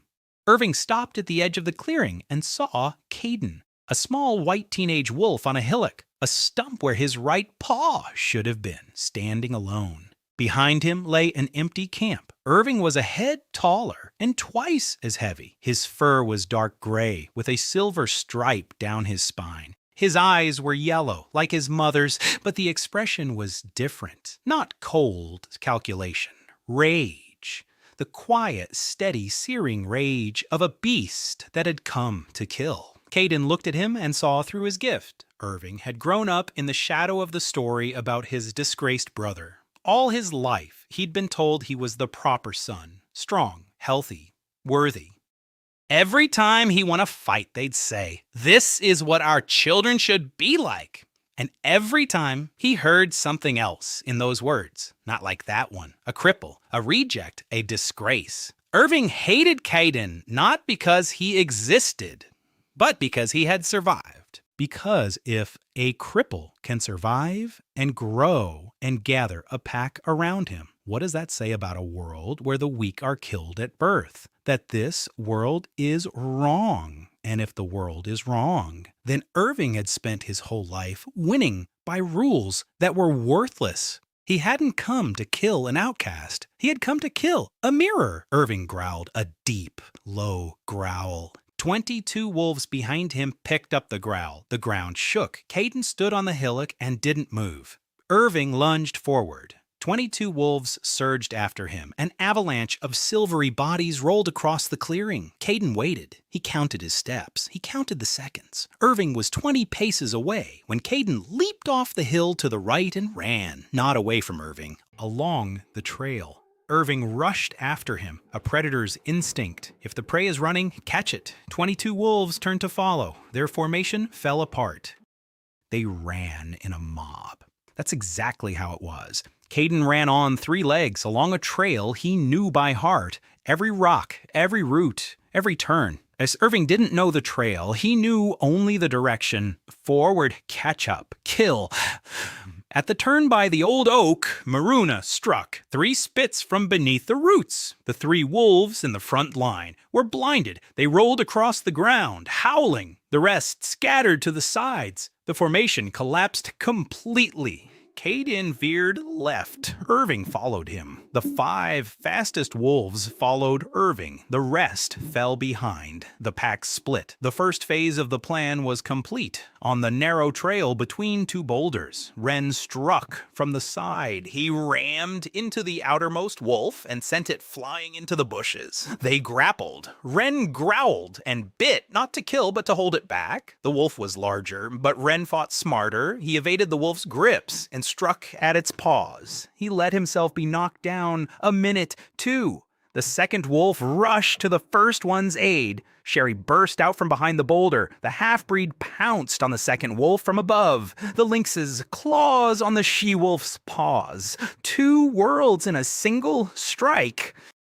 The wolf rolled away. Sherry jumped back. She didn't finish it off. She held it back. Irving didn't stop. He saw only Kaiden, only his brother, only his target. Kaiden led him to the stream, to the very spot where, 6 months earlier, Maruna had blinded the first hunter. Kaiden stopped. He turned to face Irving. He stood there and watched. Irving came to a halt 5 steps away. He was breathing heavily. His eyes were ablaze. He was twice Caden's size, twice as heavy, twice as strong. One blow and it would all be over. Irving leapt. Caden fell onto his back. He let his brother pass over him. Irving flew through the air and landed on the wet rocks by the stream. His paws started moving. He slipped and crashed onto his side. Caden sprang up. Irving got to his feet. He leaped again. Caden moved to the left. Irving missed. Rocks again. Slippery again. He growled in fury. The little cripple wasn't fighting back. He was dodging,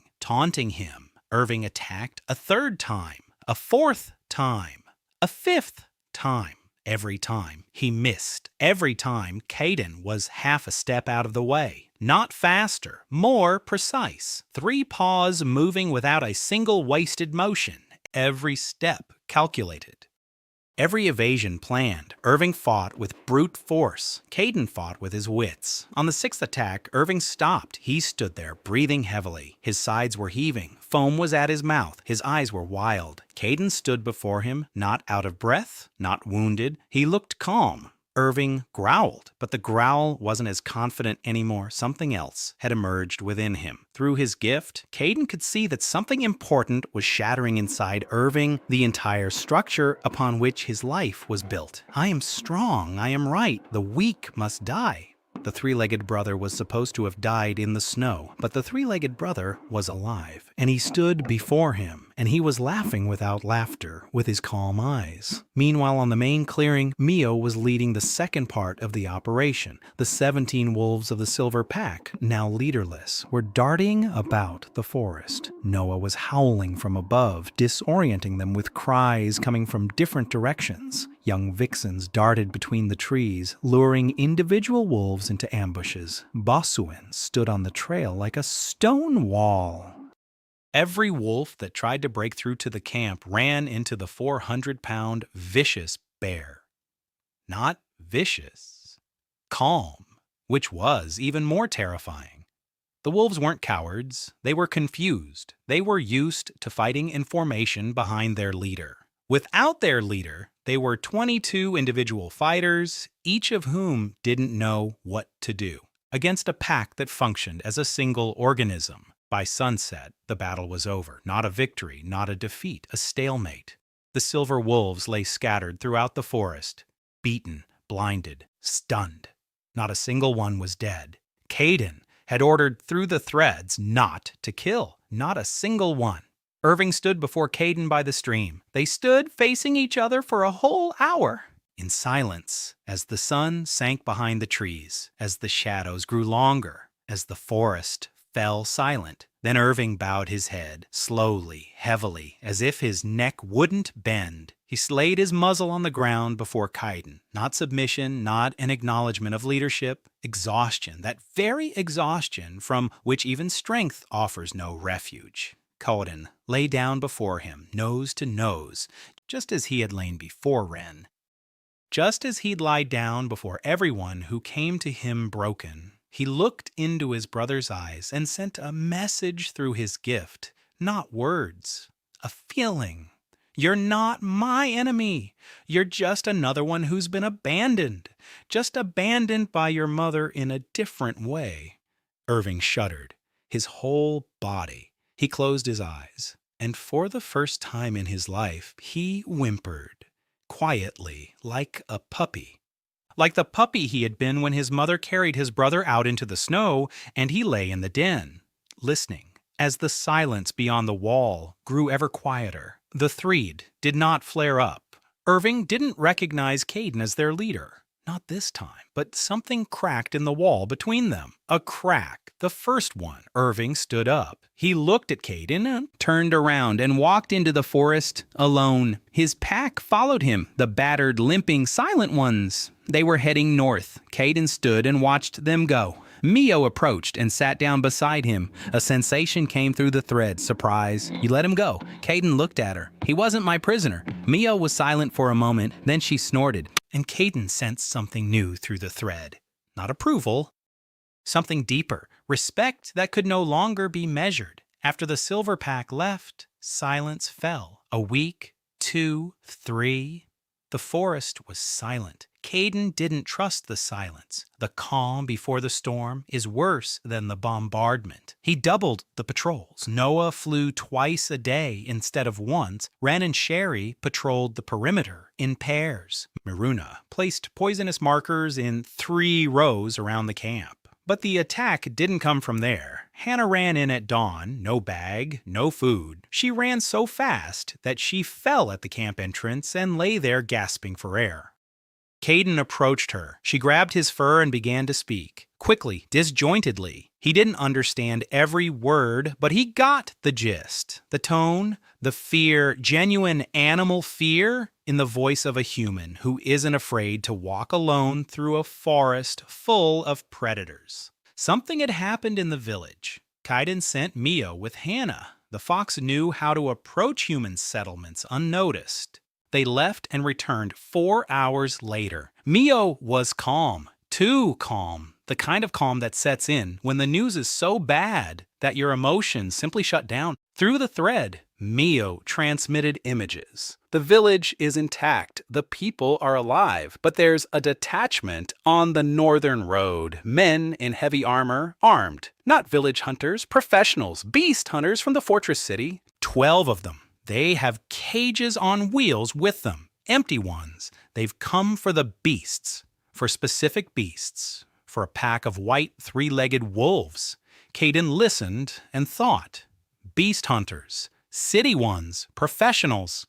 That's a whole new level of threat. Village hunters like Hannah killed beasts with knives and traps. City hunters used nets, poisons, crossbows, and magic fueled by bloodstones. He had never encountered the magic of this world. He didn't know its rules. He didn't know its limitations. He didn't know how to defend himself against it. For the first time ever, Caden felt that his knowledge was insufficient. Earthly tactics work against beasts. Against people with magic, they might prove useless. He gathered the core of the pack. Miotarin, Meruna, Boswen, Sherry, Noah, Hannah. 8 faces, 8 pairs of eyes, 7 threads, and 1 connection without a thread. He looked at them and thought. For the first time, he didn't know what to do. For the first time, he had no plan. Mio sensed this through the thread. She approached. She lay down beside him, just beside him, not demanding answers, not demanding decisions, just right there. Noah came down and sat on a rock. Maruna wrapped herself around his paw. Bozuin lay down behind him. Ren sat to his left. Sherry to his right. Hannah placed her hand on his head. Caden closed his eyes. He didn't know what to do, but he knew he wasn't alone. And with that, his mind began to clear. Hannah became the key. She knew the beast hunters, knew their methods, knew their weaknesses. She spent the entire next day drawing on the ground and explaining with gestures. Caden listened and pieced together the picture. The beast hunters work in groups of 4, 1 mage tracker. He uses the bloodstone to sense beasts from a distance. 2 fighters with crossbows and nets. 1 herder with dogs. 3 groups, 12 people. 4 dogs. The tracker's magic works through blood. They sense a beast's presence through its life force. The stronger the beast, the brighter it glows to the mage. Caden fell into thought. The stronger, the best.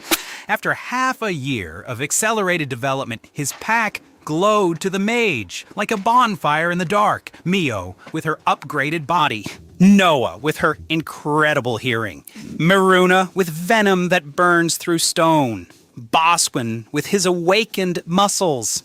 They had all grown stronger, and they had all become more noticeable. His gift made the pack strong, but it also made them a target. Caden pondered the problem for a full day. Then an idea struck him. If the tracker's magic relied on life force, he needed to give them not 1 target, but 10. Not a single bright spot, but a scattering of false signals. He couldn't hide his pack, but he could create chaos.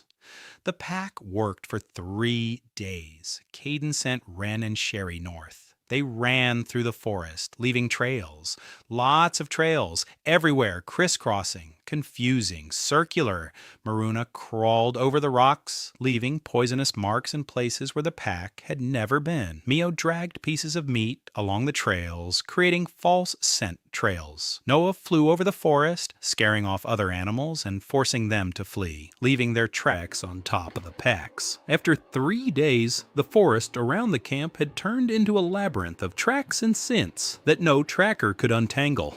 The hunters entered the forest on the 4th day. Caden knew this because Noah had heard them from 2 kilometers away. Heavy footsteps, the clang of iron, the barking of dogs. They walked with confidence. 3 groups. They fanned out. The tracker in each group held the bloodstone before him. The stone glowed a dim red. It pointed the way to the nearest powerful beast, but the stone couldn't tell a real trail from a false one. It sensed residual life force, and Caden had left it everywhere.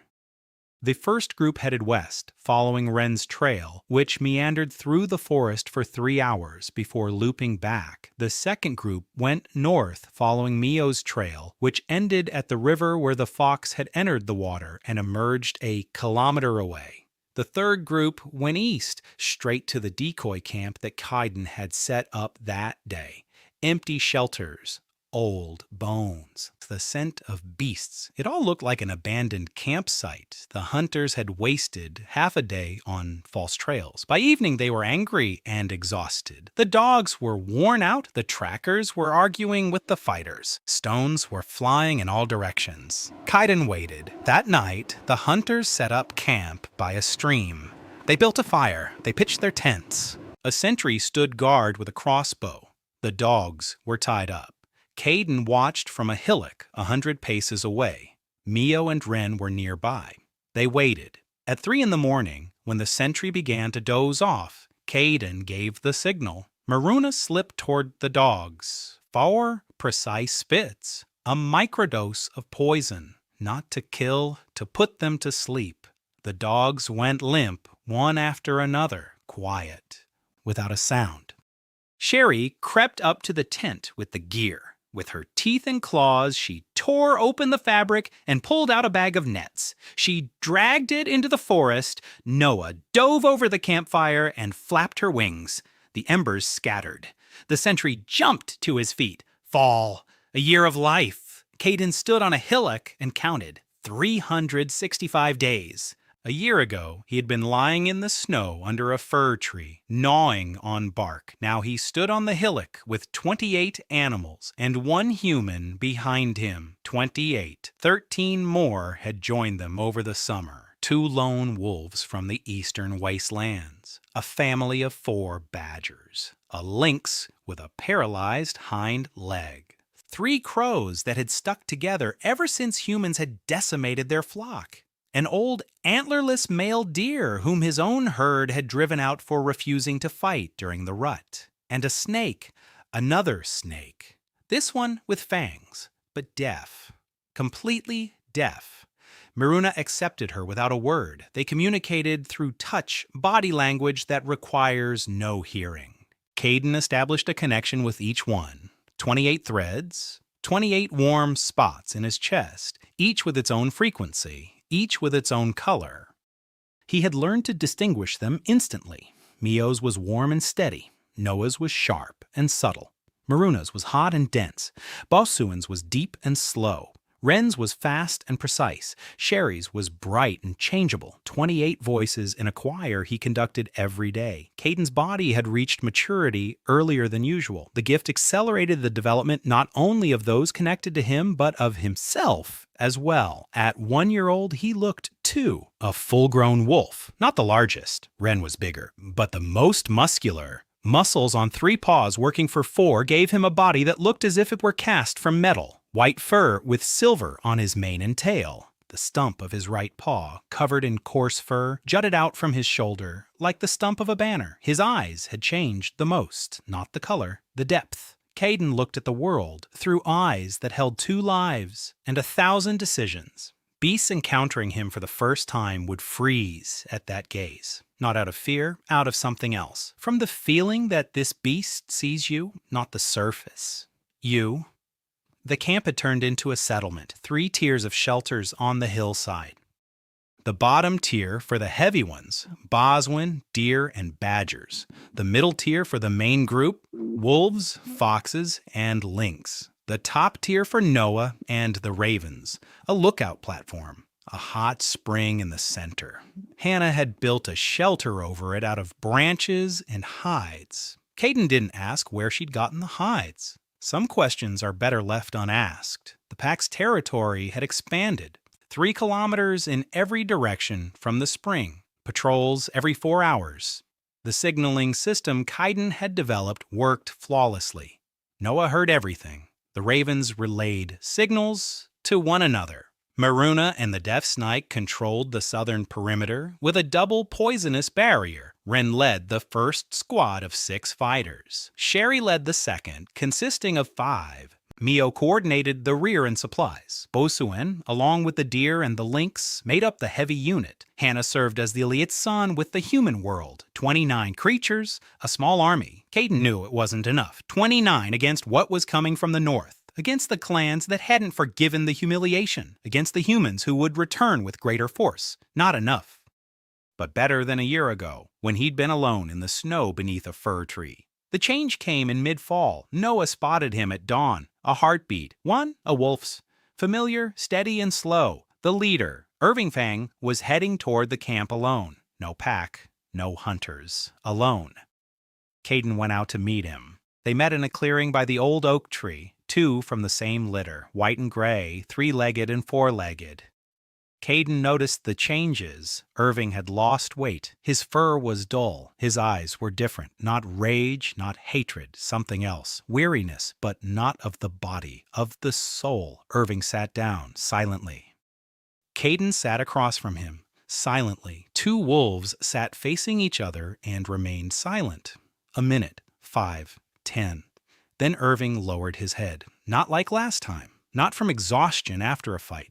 Slowly, deliberately. He rested his muzzle on his paws. The thread flared up. Caden felt a jolt in his chest. Not pain, warmth, a bright, powerful warmth that filled everything inside him for a second. The 29th thread, and through it, he saw his brother, entirely, completely, without masks. Irving Fang, the best fighter of the Silver Pack. The leader whom everyone feared. Inside was a boy, a pup who lay in the den and listened as his mother carried his brother off to his death. A pup who grew up in the shadow of another's sacrifice and spent his whole life trying to prove that he was worthy of life, that he wasn't a mistake of nature, that he was strong, that he was right, that his mother had been right when she chose him and not the one with the stump. His whole life, every fight, every victory, every enemy he killed. These weren't victories, they were proof.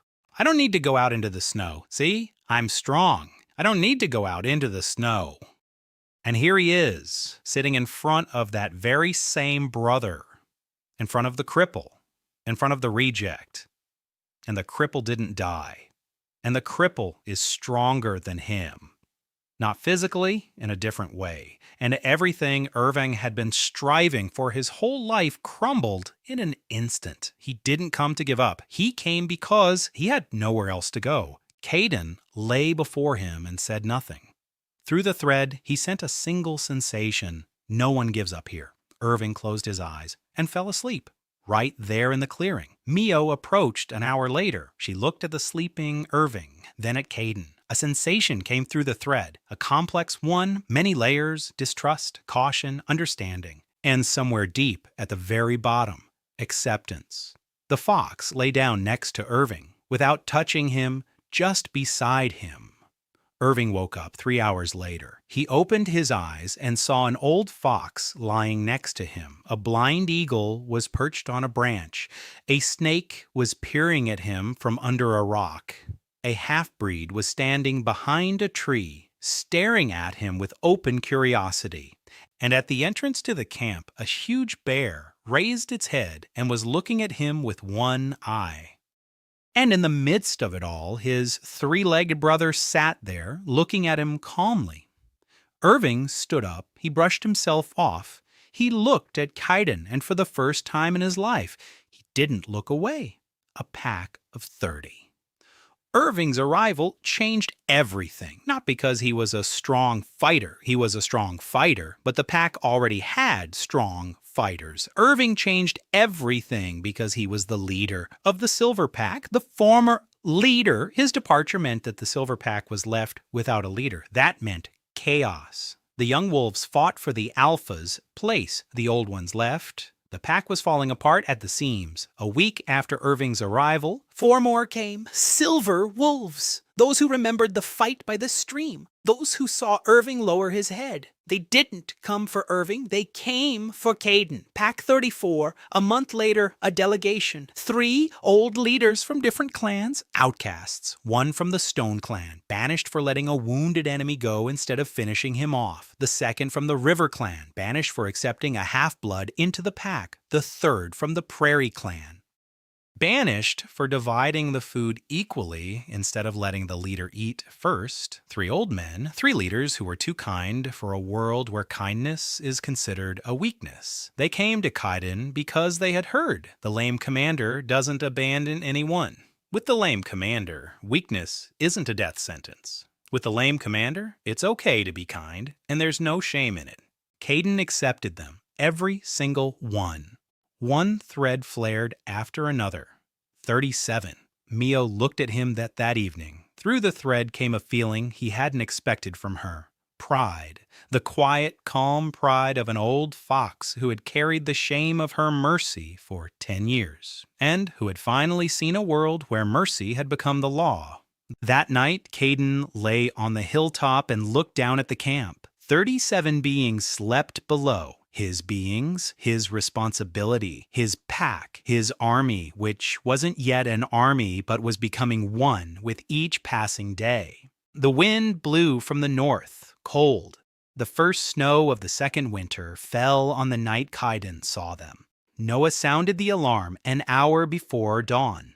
Heartbeats, lots of them, but not like usual. For a long time, Noah couldn't explain it through the thread. Then she transmitted an image that sent a chill down Caden's spine. Hearts were beating, but slowly, too slowly, like those of sleeping creatures. Only these beasts weren't sleeping. They were coming. Caden roused Mio and Irving. The 3 of them made their way to the northern border of the territory. They waited. The first one appeared half an hour later. A deer, a large one. Its antlers were intact. Its coat was gray. It walked straight ahead without going around the trees. It crashed into the trunks and kept going. Not because of pain. There was no pain. Its eyes were open, but empty. Completely empty. White as hard-boiled eggs. No pupils. No irises. Nothing. Caden looked at it through his gift, and for the first time saw nothing. Absolutely nothing. No pain. No potential. No hidden power. Empty, as if someone had scooped out of this deer everything that made it alive and left only flesh and bones moving by inertia. Behind the deer came a second one, a wolf, also gray, also with white eyes, also dead and alive at the same time. Behind it, a fox. Behind her, 2 more deer, a bear, 3 hares. They were moving in a chain, not together, not in a pack, just in the same direction, south, away from something. Mio's fur bristled and she backed away. For the first time, Caden sensed his deputy's fear through the thread. A genuine, instinctive fear of something that defied the rules of the world. Irving growled, quietly. As a warning, Caden raised a paw. Stop! He approached the deer. It didn't react. It walked right through Caden as if he didn't exist. Caden stood in its path. The deer bumped into him and continued to shift its feet in place. Its hooves slid across the ground. Its body pressed forward, but not aggressively, mechanically. Caden touched the deer with his nose and pulled back, cold. Not the kind caused by temperature, something else. The cold of emptiness, the cold of absence, as if he'd touched a hole in the world. An image came through the thread connecting him to Mio. Old stories. Legends that foxes pass down from generation to generation. The shadow of the devourer, a creature from the north. It doesn't kill, it devours. It drains the essence of life from the beasts. It leaves empty shells behind. They head south because the body remembers that it must flee the cold, but there's no one inside. Caden looked at the chain of empty beasts and counted 9. 9 creatures stripped of everything. 9 husks. If the devourer does this to everyone who crosses its path, then hundreds more like them must be following behind. Thousands. He returned to camp. He gathered everyone. 37 pairs of eyes looked at him. He couldn't explain it with words. He sent an image through the threads. The empty eyes of a deer, cold to the touch, a chain of dead living beasts. The pack froze. Boatswain stood up. For the first time in months, he rose without groaning. Wren bared his teeth. Sherry pressed herself against the ground. Hannah, who couldn't sense the threads, saw the pack's reaction and turned pale. Maruna tightened the rings around Caden's neck. A sensation came through the thread from her. Not fear, readiness. The cold-blooded resolve of a snake that knows a battle lies ahead. Caden made his decision. We're heading south. The whole pack. Now, we're not running. We're retreating. Rearrange. We need distance between us and whatever is creeping up from the north. We need time. We need allies. The pack set out 3 hours later. 37 beasts and 1 human moved south in a formation that Caden had perfected over months of training. Wren and Irving in the lead. 2 wolves, the 2 best fighters, reconnaissance and breakthrough. Mio and the young vixens on the flanks. Bosuin and the heavy group in the center. Noah and the ravens in the air. Miruna and the deaf snake in long-range combat, Sherry maintaining communication between the groups. Hannah walked alongside Caden. They traveled for 2 days. On the 3rd day, they reached the border of the spotted leopard's territory. Caden halted the pack. They'd have to cross enemy territory. They could go around it, a 2-day detour. They could go straight through, which would mean a conflict with the leopards, or they could negotiate. Caden chose the 3rd option. He sent Mio ahead with a white strip of cloth that Hannah had tied to her tail, a white signal. In the human world, it means negotiations. In the animal world, it means nothing.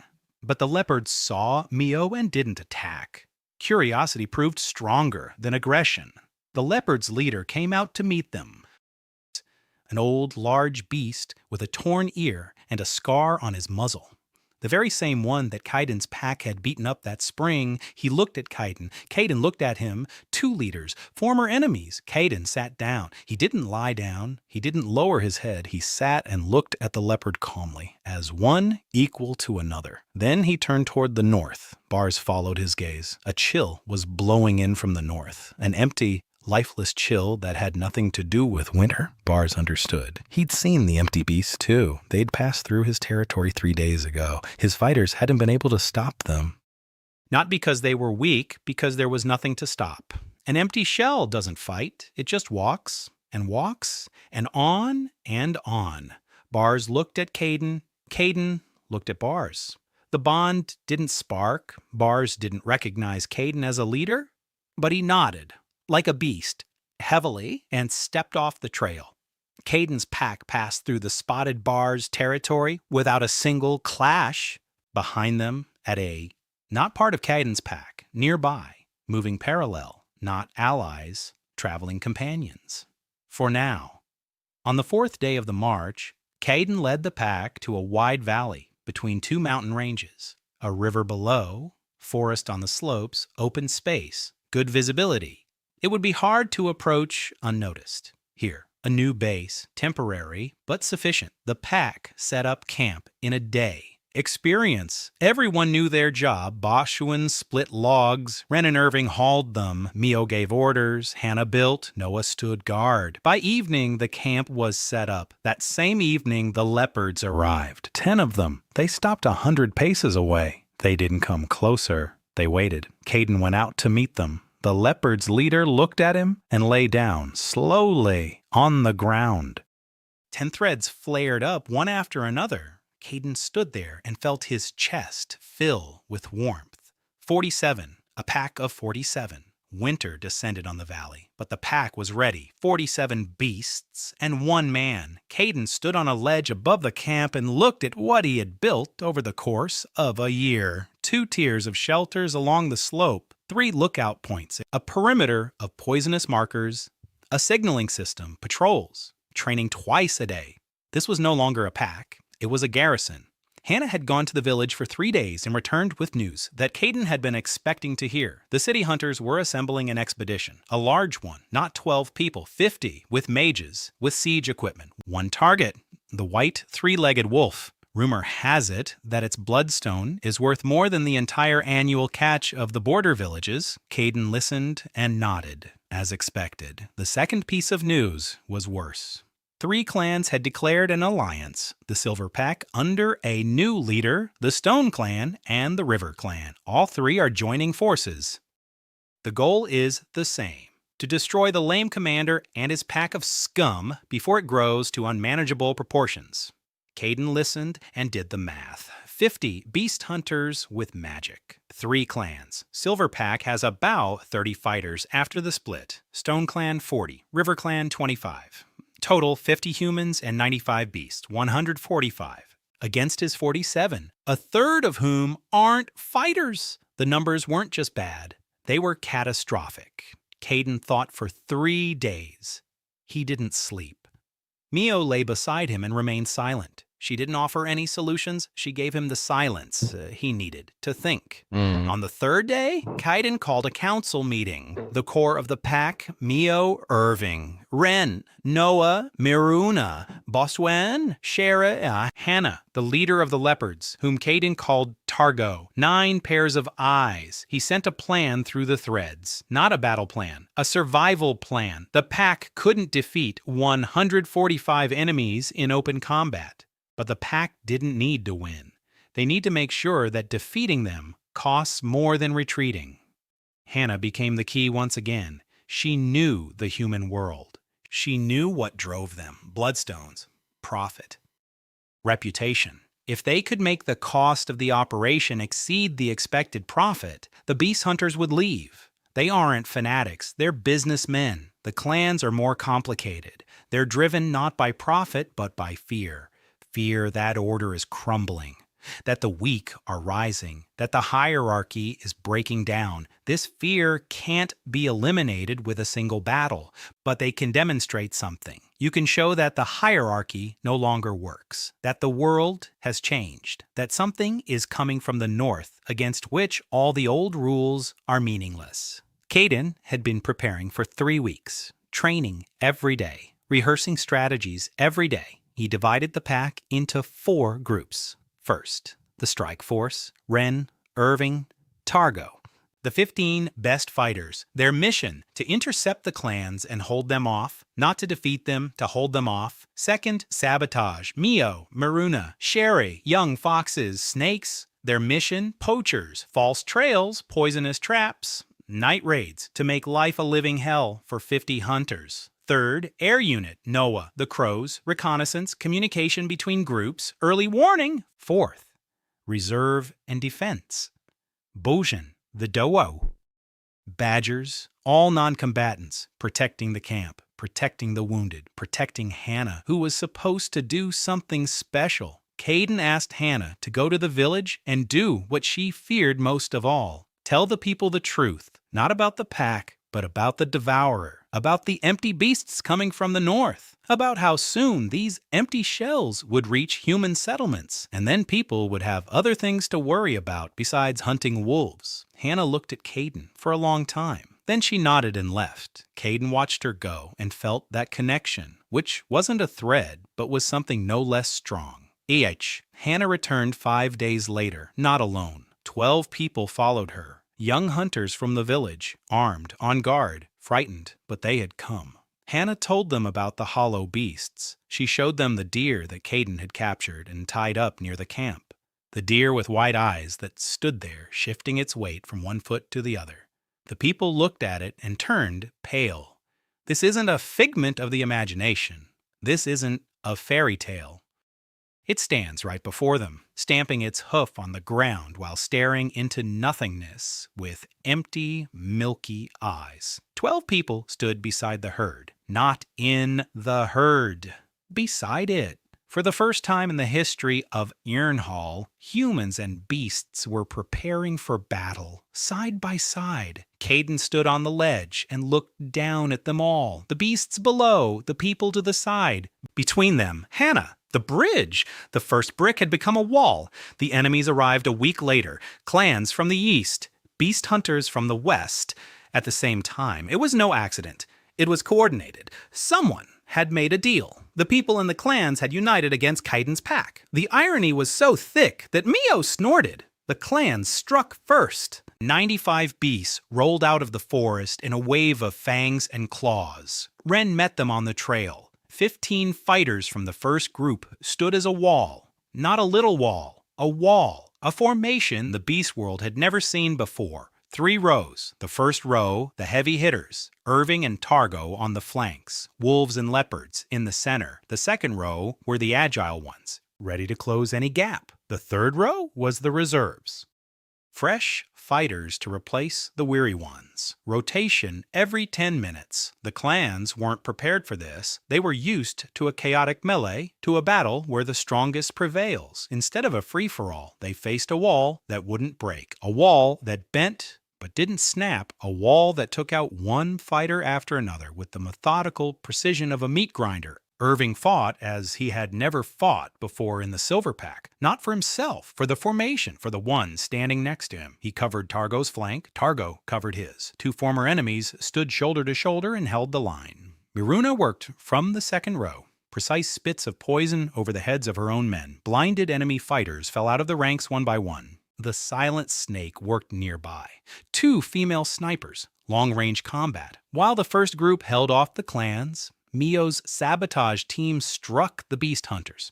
50 people with magic entered the forest and found themselves in hell. Poisonous markers on every trail, false tracks at every step. The dogs were knocked out within a minute. Stone detectors flashed in every direction. And in the darkness between the trees, shadows flickered. Sherry would leap out of nowhere, strike the crossbowman's hands, and vanish. Young vixens snatched equipment right from under their noses. Mio directed it all like a conductor.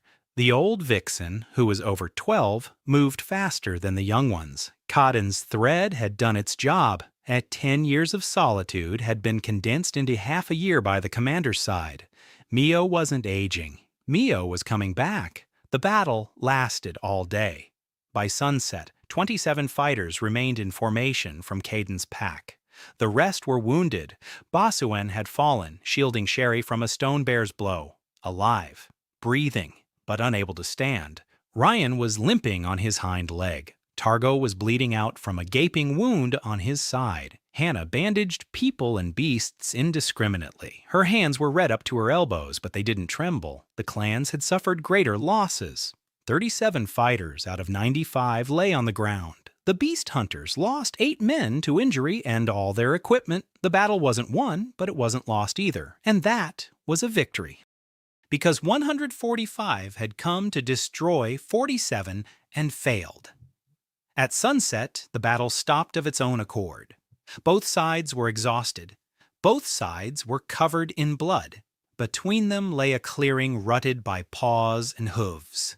Caden stood on a hillock, 3 paws on the ground, his stump like a severed banner. He looked out over the battlefield and waited for the moment. It came. From the north, the setting sun flickered. The sky darkened for a second. Then for another second, everyone raised their heads, beasts and humans, victors and vanquished, everyone. A shadow crept in from the north, not a cloud, not a storm cloud, a shadow, a gray, shapeless boundary between the light and that which the light devours. It covered the horizon from end to end, and within that shadow, figures moved, hundreds, thousands, empty beasts with white eyes. They were marching south. A wall, an endless gray wall of soulless bodies. A voice rang out in Kaiden's head, louder than ever. Not a whisper, a voice, steady, calm, infinitely weary. "I have come, Commander, as promised." Kaiden stood on a hillock and looked north. Behind him stood the pack. Beside him stood his former enemies. Everyone was looking in the same direction. And for the first time in the entire history of Ironhall, there was no difference between them. No one slept the night after the battle. Kaiden sat on the hill and counted his pack. 27 combat ready, the remnants of the clans, about 60, beast hunters, 42 in all, Hannah's people, 12 total, approximately 140 beings, beasts and humans.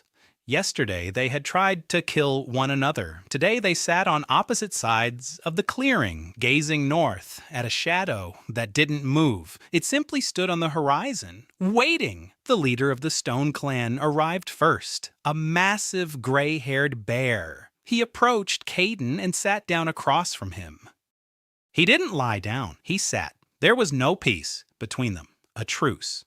The old bear looked at Kaiden, and through his gift, Kaiden saw. This beast didn't believe that a cripple could lead, but he trusted his own eyes. And his eyes saw the shadow in the north, and his eyes saw the pack that had held its formation all day against 3 times their number. The bear didn't recognize Kaiden. The thread did not flare, but he nodded heavily. "We are listening." The new leader of the Silver Pack had arrived second, young, large, and angry. He hadn't come to listen. He'd come because his fighters were already listening. Half the Silver Wolves weren't looking at their leader, they were looking at Irving.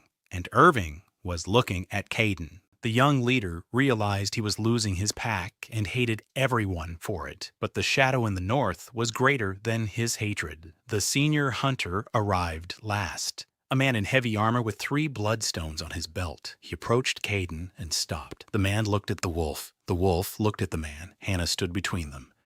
She was translating, not words, but intentions, through gestures and glances, in the language that had become second nature to her after a year spent with the pack. The senior hunter wanted to know one thing, what this thing in the north was, and whether it could be killed.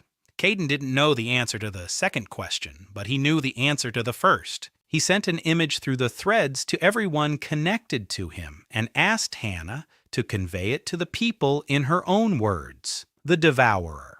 An ancient creature, not a beast, not a human, something else. It doesn't kill, it takes the essence, life, that which makes the living alive. It leaves empty shells behind. You can't fight it the usual way. You can't bite a shadow. You can't shoot a void. The senior hunter listened through Hannah. His expression didn't change. When Hannah finished, he was silent for a long time. Then he removed a single bloodstone from his belt and placed it on the ground in front of Kaiden.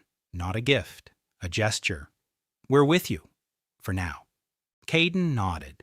The next 3 days became the strangest in the history of Ironhall. Beasts and humans worked together. It wasn't easy. It wasn't smooth. There were growls and curses and a dozen near fights that Mio quelled with a single glance. But they worked. Kaiden was building a defense, not a wall. A wall won't stop them beasts. He was building a system, 3 lines. The first line, reconnaissance, an early warning. Noah in the sky. Crows on the flanks, beast hunters' trackers with stones along the perimeter. They could sense the hollow beasts from a distance. The stones would go out in their presence, like candles in the wind. A bad sign, but a useful indicator. The second line consisted of fighters. The 3 clans and Kaiden's pack, a mixed formation. Wolves alongside leopards, bears alongside lynxes. Irving commanded the left flank, Targo the right, Ren the center. Kaiden coordinated everyone through the threads. Those not bound by the threads he coordinated through messengers. A one-winged raven ran between the groups, cawing. The system worked. The third line was made up of people. Hannahs, beast hunters, and hunters. Crossbows, nets, stone magic. Kaiden didn't know what magic could do against the Devourer, but it could do something. Anything was better than nothing. Hannah became the commander of the third line. A 17-year-old girl commanded 50 armed men. They listened because she was the only human who understood the beasts.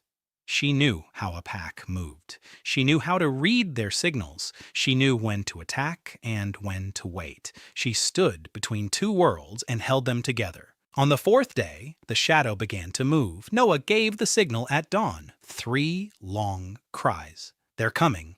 Caden climbed onto the ledge. He looked north. The shadow was creeping through the valley, slowly, unstoppably. The empty beasts led the way, hundreds of them, a wall of gray bodies with white eyes. They moved in silence. No growling, no howling, silence. A silence that made your hair stand on end. Behind the empty beasts came the shadow itself, formless, fluid, shifting shape. It spread across the ground like fog. But fog doesn't devour the grass beneath it, but the shadow devoured it. The grass turned black and crumbled. The trees lost their leaves in seconds. The ground beneath the shadow turned dead. A voice rang out, not in Kaiden's head, out loud. Everyone heard it. The beasts shuddered. The people grabbed their weapons. The voice was steady, quiet, and infinitely weary. Why are you standing there? I am not the enemy. I am salvation. The pain will disappear. Fear will disappear. Hunger, cold, loneliness. It will all disappear. Just let go. Caden felt the voice pulling at the strings. Every beast in the pack heard it. Everyone felt the temptation to let go, to stop being afraid, to stop fighting. Just lie down and let the void take it all away. Sherry whimpered. Ren growled. Bosuin, who was lying in the camp with bandages, raised his head. Miruna clenched the rings so tightly that Caden felt his breath catch. Mio stood nearby, motionless, calm. A single sensation flowed through the thread from her, steady as a pulse. I'm here. I'm not going anywhere. Give the order. Caden looked at his pack, at the clans, at the people, at Hannah, who stood with her crossbow at the ready, staring at the shadow with eyes that had turned white. He took a deep breath and sent it through all the threads at once. A single sensation. A single thought, a single word that was more than a word. Stand firm. 47 threads flared simultaneously. 47 beasts straightened up, raised their heads, squared their shoulders. Stand firm. Not because we're not afraid, but because there is someone beside us who is also afraid, yet stands firm nonetheless. The first line of empty beasts crashed into the ranks. The empty beasts didn't fight. They walked. They simply walked. A wall of gray bodies crashed into the ranks and pressed down with sheer mass. It didn't bite. It didn't tear. It pressed down. Hundreds of mindless bodies moving forward because the shadow behind them pushed them like the wind pushes dust. Ren held the center. His fighters dug their paws into the ground and wouldn't let the empties pass. But the empties didn't tire. They felt no pain. They didn't stop. Knock one down and 2 more take its place. Ren growled and struck. His fangs sank into the gray fur. But the empties showed no reaction. A blow that would have knocked down an ordinary wolf passed right through them as if through a sack. They fell. They got back up. They kept coming. Irving, on the left flank, was the first to realize it. Fighting them was pointless. They weren't opponents. They were a shield, a living shield made of former beasts, behind which the real enemy was hiding. Caden could feel it through the threads. Every blow against a hollow beast reverberated with cold. The threads dimmed upon contact with the void. It was as if the shadow were sucking the energy out of them even through the connection. He gave the order. Don't strike. Push them back. Don't waste energy on those who cannot be defeated. The formation reorganized. The fighters stopped attacking and began to function as a wall. Shields. Living shields against living shields, holding the position. This bought them time, but time was working against them. There were more void ones, far more. For every 100, another 100 followed. For every wave, the next wave. The shadow pushed them forward with the endless patience of a being that had nowhere to rush to. The formation began to buckle. Targo's right flank retreated 10 steps, then 20. The leopards were running out of steam. Caden sent Sherry there with a reserve group. The half-breed flew into the breach like a projectile. Her lynx claws and wolf strength allowed her to knock the empties back 3 paces with a single blow. She was screaming, not out of fear, out of rage. Out of the rage that burns within someone who has been nothing their whole life and has finally become someone, and has no intention of giving it up. The flank held.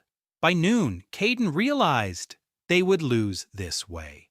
Not today, tomorrow, or the day after tomorrow. The shadow never tires. The void beasts are endless. With every hour, the wall presses harder. With every hour, his fighters grow weaker. A different solution is needed. He closed his eyes. 47 threads, 47 lives.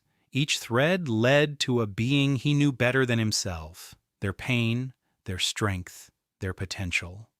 He saw it all, and in that vision, a thought flashed through his mind.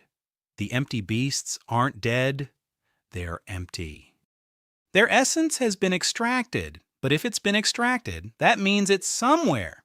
The devourer doesn't destroy, he takes, so it can be taken back. Caden remembered. His gift, acknowledgement. Voluntary acknowledgement creates a thread. A thread reveals potential. A thread accelerates development. A thread restores what was locked away. Could a thread restore what had been taken? He opened his eyes and looked at the nearest empty beast, a wolf with white eyes. It stood 3 steps back from the formation, staring blankly ahead. Caden squeezed past his fighters. Mio flinched behind him. He sent a command through the thread to stand still. Mio stopped, every muscle tense, ready to pounce. Caden stood before the empty wolf. He looked into the white eyes. Nothing. Emptiness. Milk. He extended the thread, not toward the body, toward what should be inside, toward the empty space where the soul had once lived. The thread touched the emptiness and a shock hit Caden. Cold, so intense it took his breath away, so intense that for a second he forgot who he was and where he was. The void pulled, greedily, hungrily. It wanted to take him too, his essence, his warmth, his threads. Everything. Caden dug in, 3 paws on the ground, 47 threads in his chest. He didn't let go. He held on, and through the pain, through the cold, through the darkness, he sensed it there. Deep within the void, something, a spark, tiny, almost dead, but alive.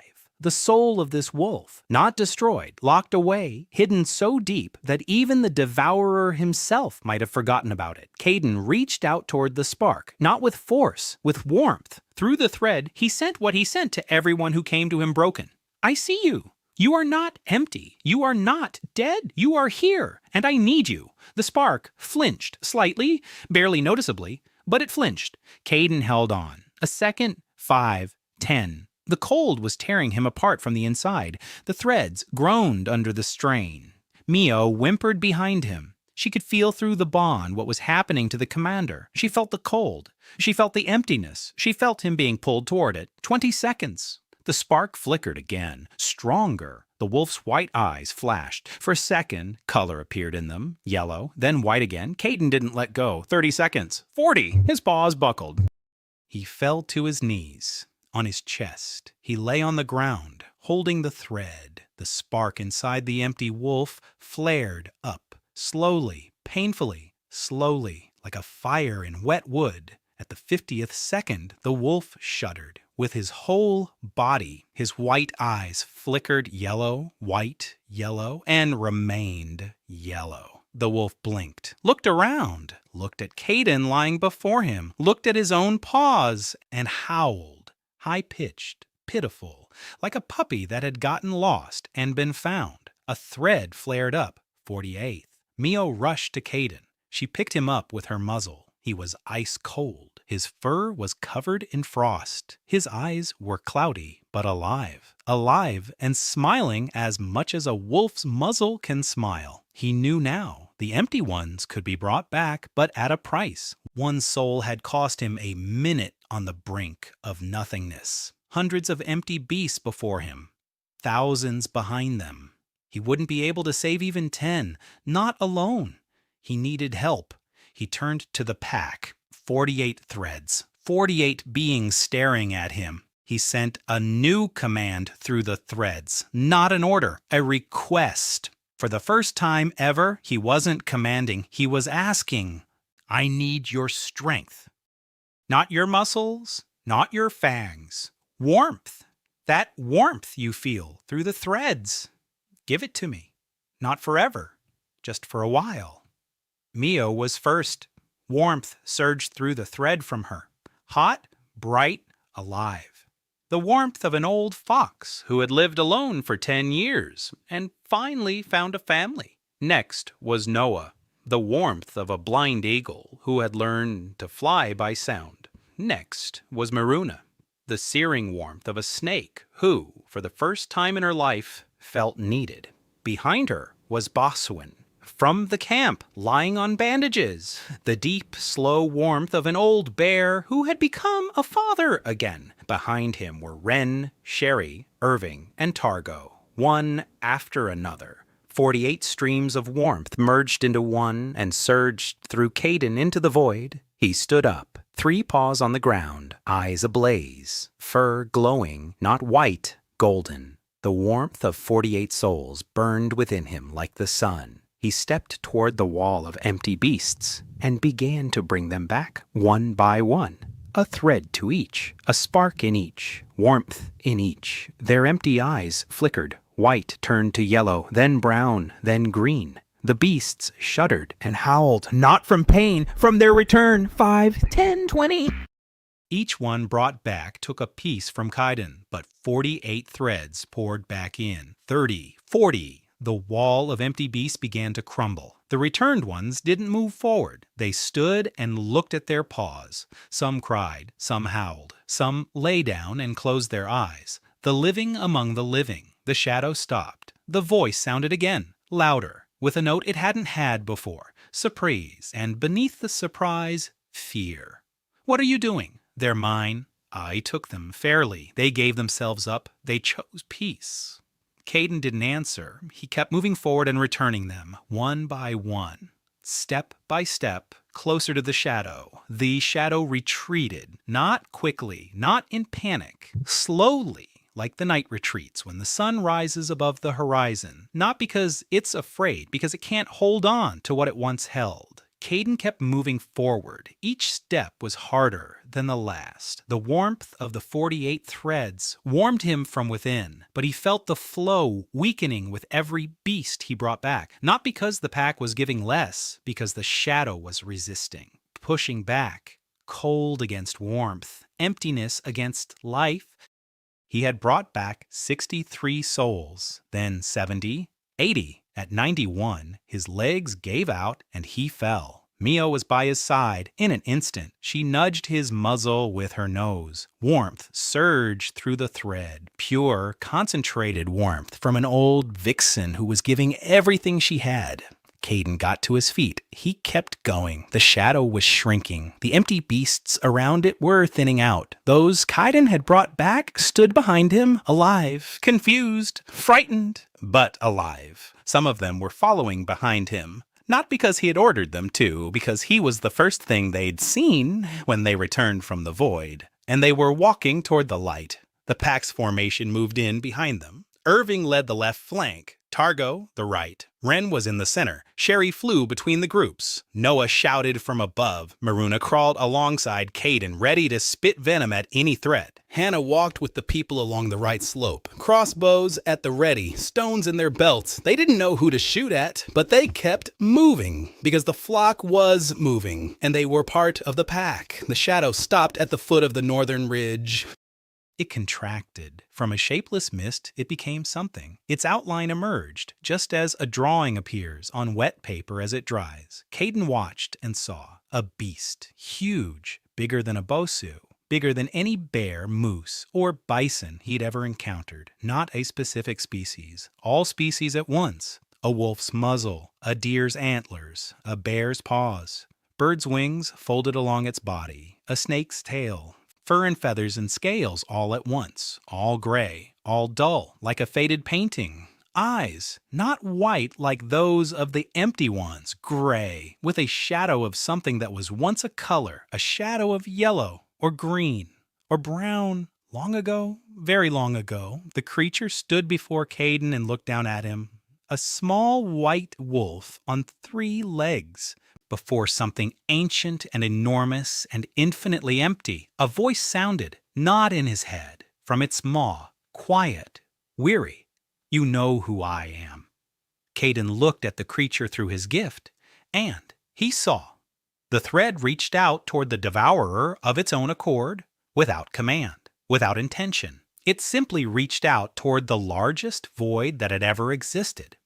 And through that thread, Caden saw the truth. Long ago.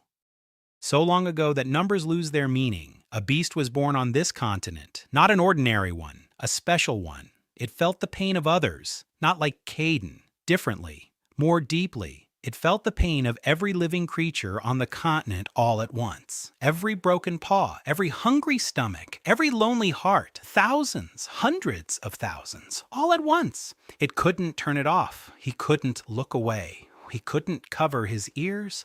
The world's pain flowed through him in a ceaseless stream, and he bore it alone, without a pack, without bonds, without a connection, without a leader, alone. He carried the pain of others for centuries, and at some point, the pain broke him. Not his body, his soul. He decided that the only way to stop the pain was to stop those who felt it, not to kill them, to take away their ability to feel, to take away their essence, to make them empty. The empty ones feel no pain. The empty ones do not suffer. The empty ones do not fear, do not cry, and do not howl from loneliness. He began to take them, one by one, beast by beast, year after year, century after century. Each one taken made him bigger and emptier. Each stolen essence filled him for a second and then plummeted into the abyss within. Because he didn't take others' souls to live, he took them so he wouldn't feel. And the more he took, the more he needed to take. An endless spiral. The devourer is not a monster. The devourer is a healer who has broken. Caden stood before him and felt it, through the thread that trembled between them. Pain, as ancient as stones, as deep as the roots of the mountains. The pain of a being who wanted to help but couldn't. Who carried the world on his shoulders and collapsed. Who was once the one who had been abandoned.